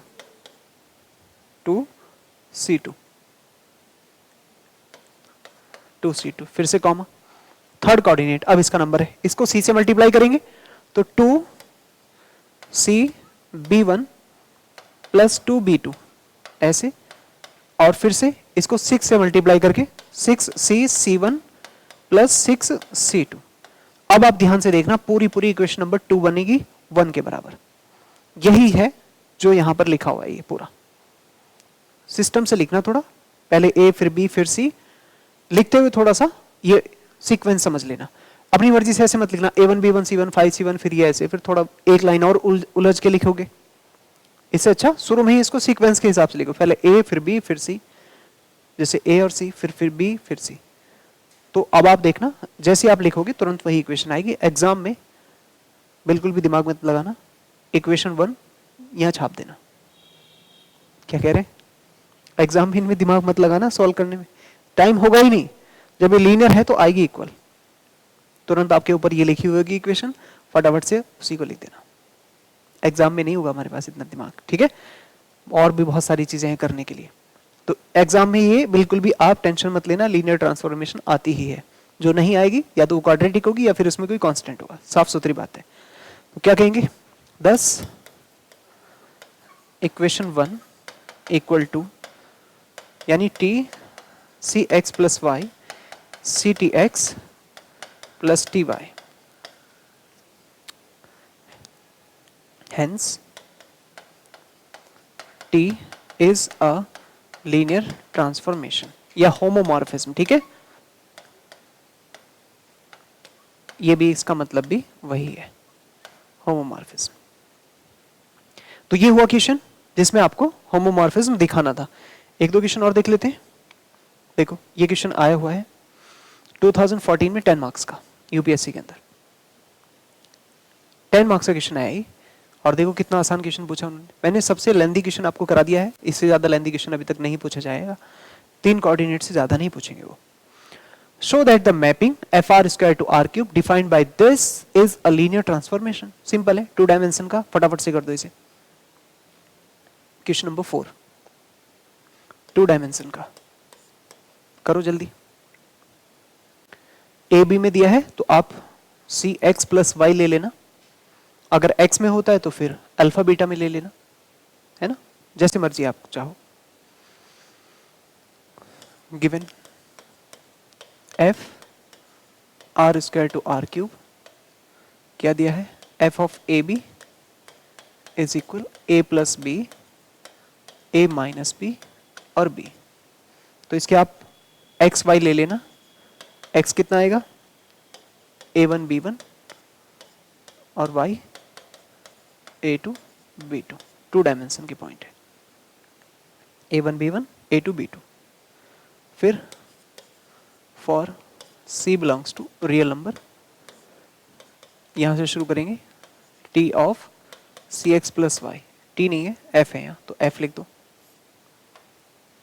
f given equation में तो f लिखना पड़ है ना, f सी एक्स प्लस वाई, जैसे क्वेश्चन में मैपिंग है वही चलाना। f है तो f, t है तो t। पहले क्वेश्चन में क्या था, f था, t था, हमने वहां पे f लिख दिया। अच्छा, पहले में t है तो t चलाना, और दूसरे में यहाँ पे f है तो f चला है, देखो। और इसलिए मैंने आपको f और t दोनों बता दिए। और तीसरे में भी क्या है, यहाँ t है तो t है तो फिर t चलाया हमने। ठीक है, ये कोई बड़ी बात नहीं है, जस्ट अब सिंबल्स के तौर पे आप उसको यूज करेंगे। ठीक है, चलो अब इसके लिखें तो f, हाँ जी क्या कहेंगे, ब्रैकेट यूज कर लेते हैं, c a1 b1 plus a2 b2, a2 b2 ऐसे। इसकी वैल्यू निकालो। तो क्या लिखेंगे आप इसे, एफ सी ए वन प्लस ए two comma c B one plus B two, ऐसे लिखते हैं। और रूल क्या कह रहा है, ए बी का एक बार जोड़ दो इन्हें, फर्स्ट कोऑर्डिनेट बनेगा, एक बार माइनस करो, सेकंड कोऑर्डिनेट बनेगा, और थर्ड में क्या करना है, सेकंड वाला जस्ट एज इट इज लिख देना है।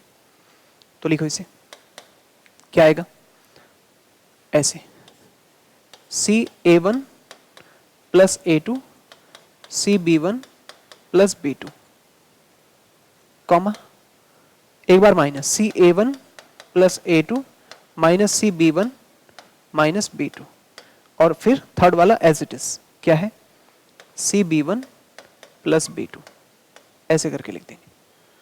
अब आपकी मर्जी, चाहे तो आप इसे इक्वेशन 1 कह दो, यही रोक दो, नहीं तो इसी को आगे बढ़ा सकते हो, अच्छा रहेगा।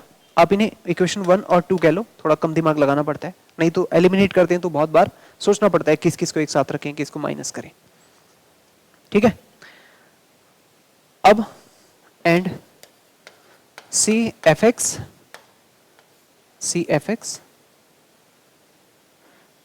Plus F y, c F x plus F y, इसकी वैल्यू अलग निकालो। तो c f a one b one plus F y को लिखेंगे ए टू बी टू, ऐसे। क्या बना रूल, एक बार जोड़ना है a one plus b one, फिर a one minus b one, और फिर b one as it is, plus करके लिखा है, ये आएगा। एक बार जोड़ेंगे a two minus B two और बी टू आएगा, ऐसे। फिर कोऑर्डिनेट के हिसाब से इन्हें जोड़ देना। और मैंने क्या बताया आपको, क्या बताया मैंने, बोलो क्या बताया मैंने, क्या बताया मैंने, छापना है, इसको छाप दो, बस कुछ भी मत सोचना, छाप दो इसे ऐसे, सी ए वन प्लस ए two plus C B one plus B two, C ए वन प्लस ए two minus C B one minus B two, और C B one plus B two, equation number 2। और कह दो कि हाँ दोनों बराबर आ गई, 1 equal to, so given t is, t है कि एफ है, एफ है, गिवन एफ इज लीनियर, ऐसे, बस खत्म, 10 नंबर मिल जाएंगे इसमें, ठीक है। तो ऐसे क्वेश्चन आएंगे वहां। एक और करो आप, लो ये देखो, ये 2020 में 15 मार्क्स का क्वेश्चन पूछा गया है, लीनियर ट्रांसफॉर्मेशन, 3 कोऑर्डिनेट्स हैं इसमें, पूछा है आपसे इज टी लीनियर ट्रांसफॉर्मेशन। अब आप आंखों से देख के बताओ मुझे, इधर सुनो इधर, क्या इसमें कोई कांस्टेंट आ रहा है, कांस्टेंट अलग से प्लस, सबकी डिग्री देखो ना, x की सब जगह डिग्री कितनी है, 1 है, लीनियर है, बस दिखाना है इसको लीनियर। क्या करेंगे, वैसे ही 2 इक्वेशन बनाओ, इक्वल करो, लीनियर, 15 मार्क्स अपने। प्रैक्टिस का क्वेश्चन है, जल्दी से सॉल्व कर दो। लीनियर ट्रांसफॉर्मेशन,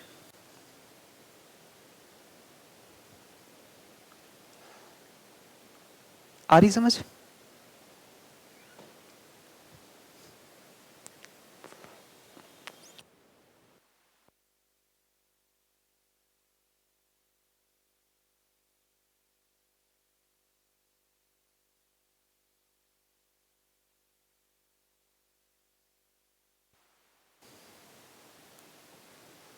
हाँ जी, कैसे करोगे, देखो इसकी ट्रांसफॉर्मेशन कैसे गिवन है, सीधा लिख दूं बस। अब लिखेंगे T C x plus Y, X आ रहा है क्वेश्चन में, चलो मैं अल्फा बीटा ले लूं, सी अल्फा प्लस बीटा, ऐसे कह लो, तो is equal T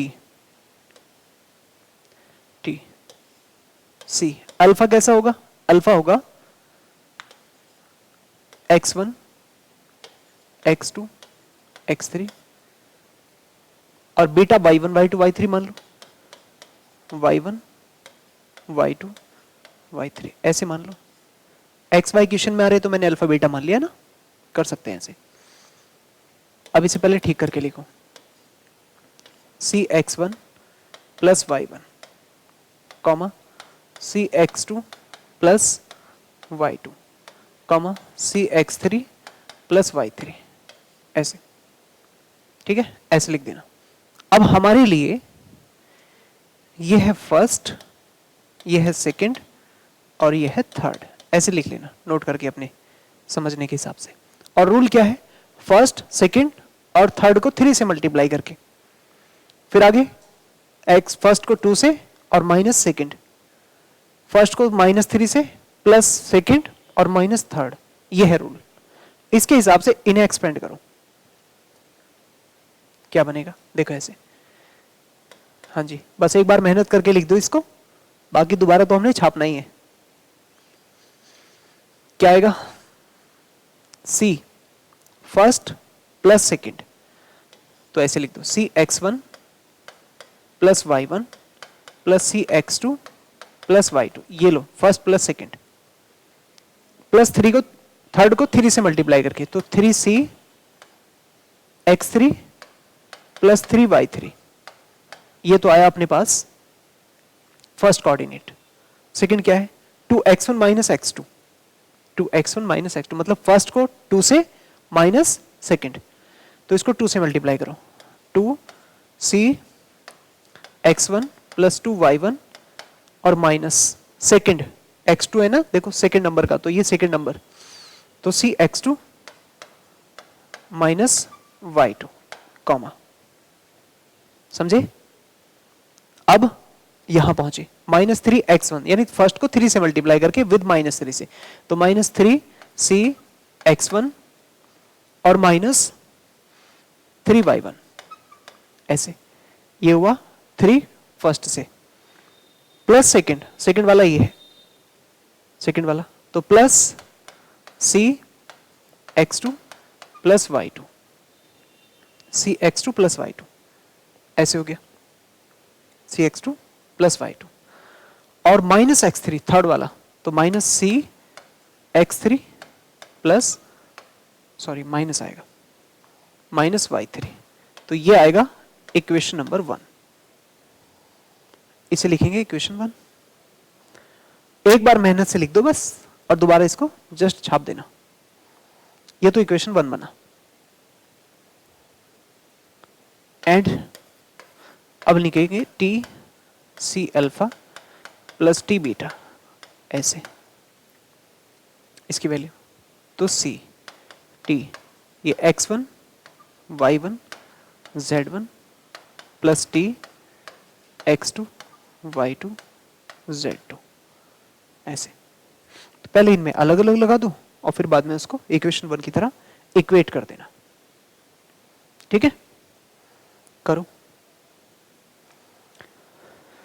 C T alpha t beta, अच्छा एक्स वाई जेड लिख दी मैंने गलती से, कोई नहीं, इन्हें ठीक कर लिया करो, ये थोड़ी गलती हो जाती है। x1 x2 x3 है और y1 y2 y3, ऐसे, ठीक है, कोऑर्डिनेट के हिसाब से कर लेंगे इसको। चलो इसके रूल वैसे लगाओ जैसे ऊपर लिखे हैं, बस एक लाइन लिख दो बस, c T alpha plus T beta is equal c times x1 plus x2 minus 3x3, क्या था वो, प्लस 3x3 और 2x1 minus x2, comma 2x1 minus x2, फिर तीसरा क्या है, minus 3x1 plus x2 minus x3, minus 3x1 plus x2 minus x3, ये आएगा।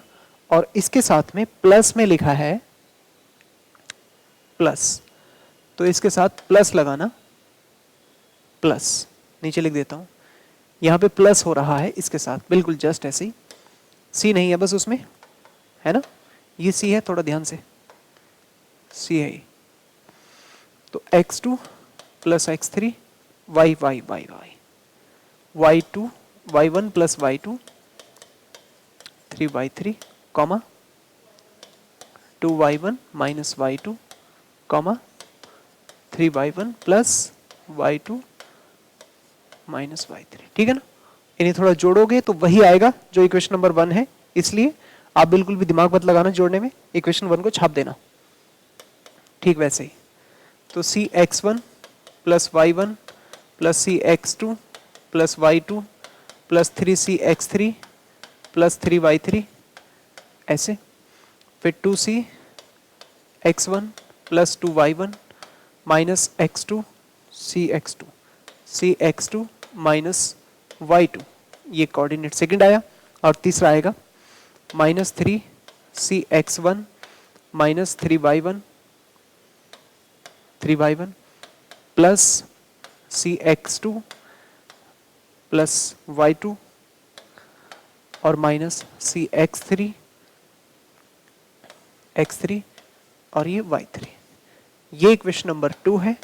और अब आप ध्यान से देख लेना, इक्वेशन 2 और बिल्कुल उसी पैटर्न में आपको लिखी हुई मिलेगी, cx3 माइनस y3। इसलिए मैंने कहा थोड़ा दिमाग लगाओगे, दिमाग लगेगा, कोई जरूरत नहीं लगाने की, छाप देना, इक्वल आएगा वो।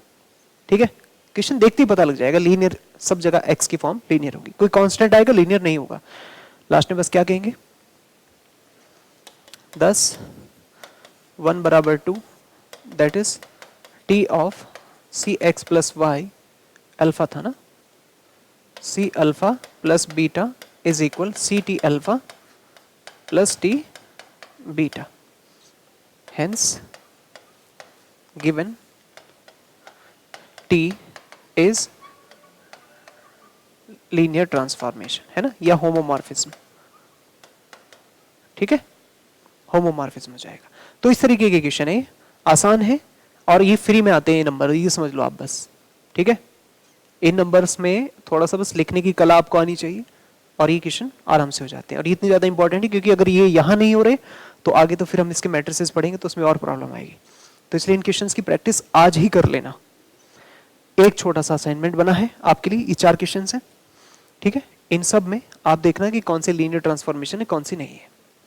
एक बार ट्राई करके देखना, और असाइनमेंट है 4 क्वेश्चंस को ट्राई करना है इनको। नहीं तो आज जितने मैंने क्वेश्चंस कराए उन सब क्वेश्चंस को एक बार सबको घर पे बैठ के जल्दी से तो लिख करके कि कौन सा मल्टीप्लाई हो रहा है, कौन सा प्लस हो रहा है, अरेंज करके किस तरह से लिखा जाता है वो कर लेना। ठीक है, फिर कल हम इसमें पढ़ेंगे बहुत ही important topic, algebra of linear transformation, जिसमें नल स्पेस, रेंज, रैंक और नलिटी, उसकी थ्योरम्स भी हैं, उन सबको पढ़ेंगे। ठीक है, लेकिन इतना बेसिक आपको लीनियर ट्रांसफॉर्मेशन का आना चाहिए। तो आज के लिए इतना ही, मिलते हैं नेक्स्ट लेक्चर में। Thank you very much.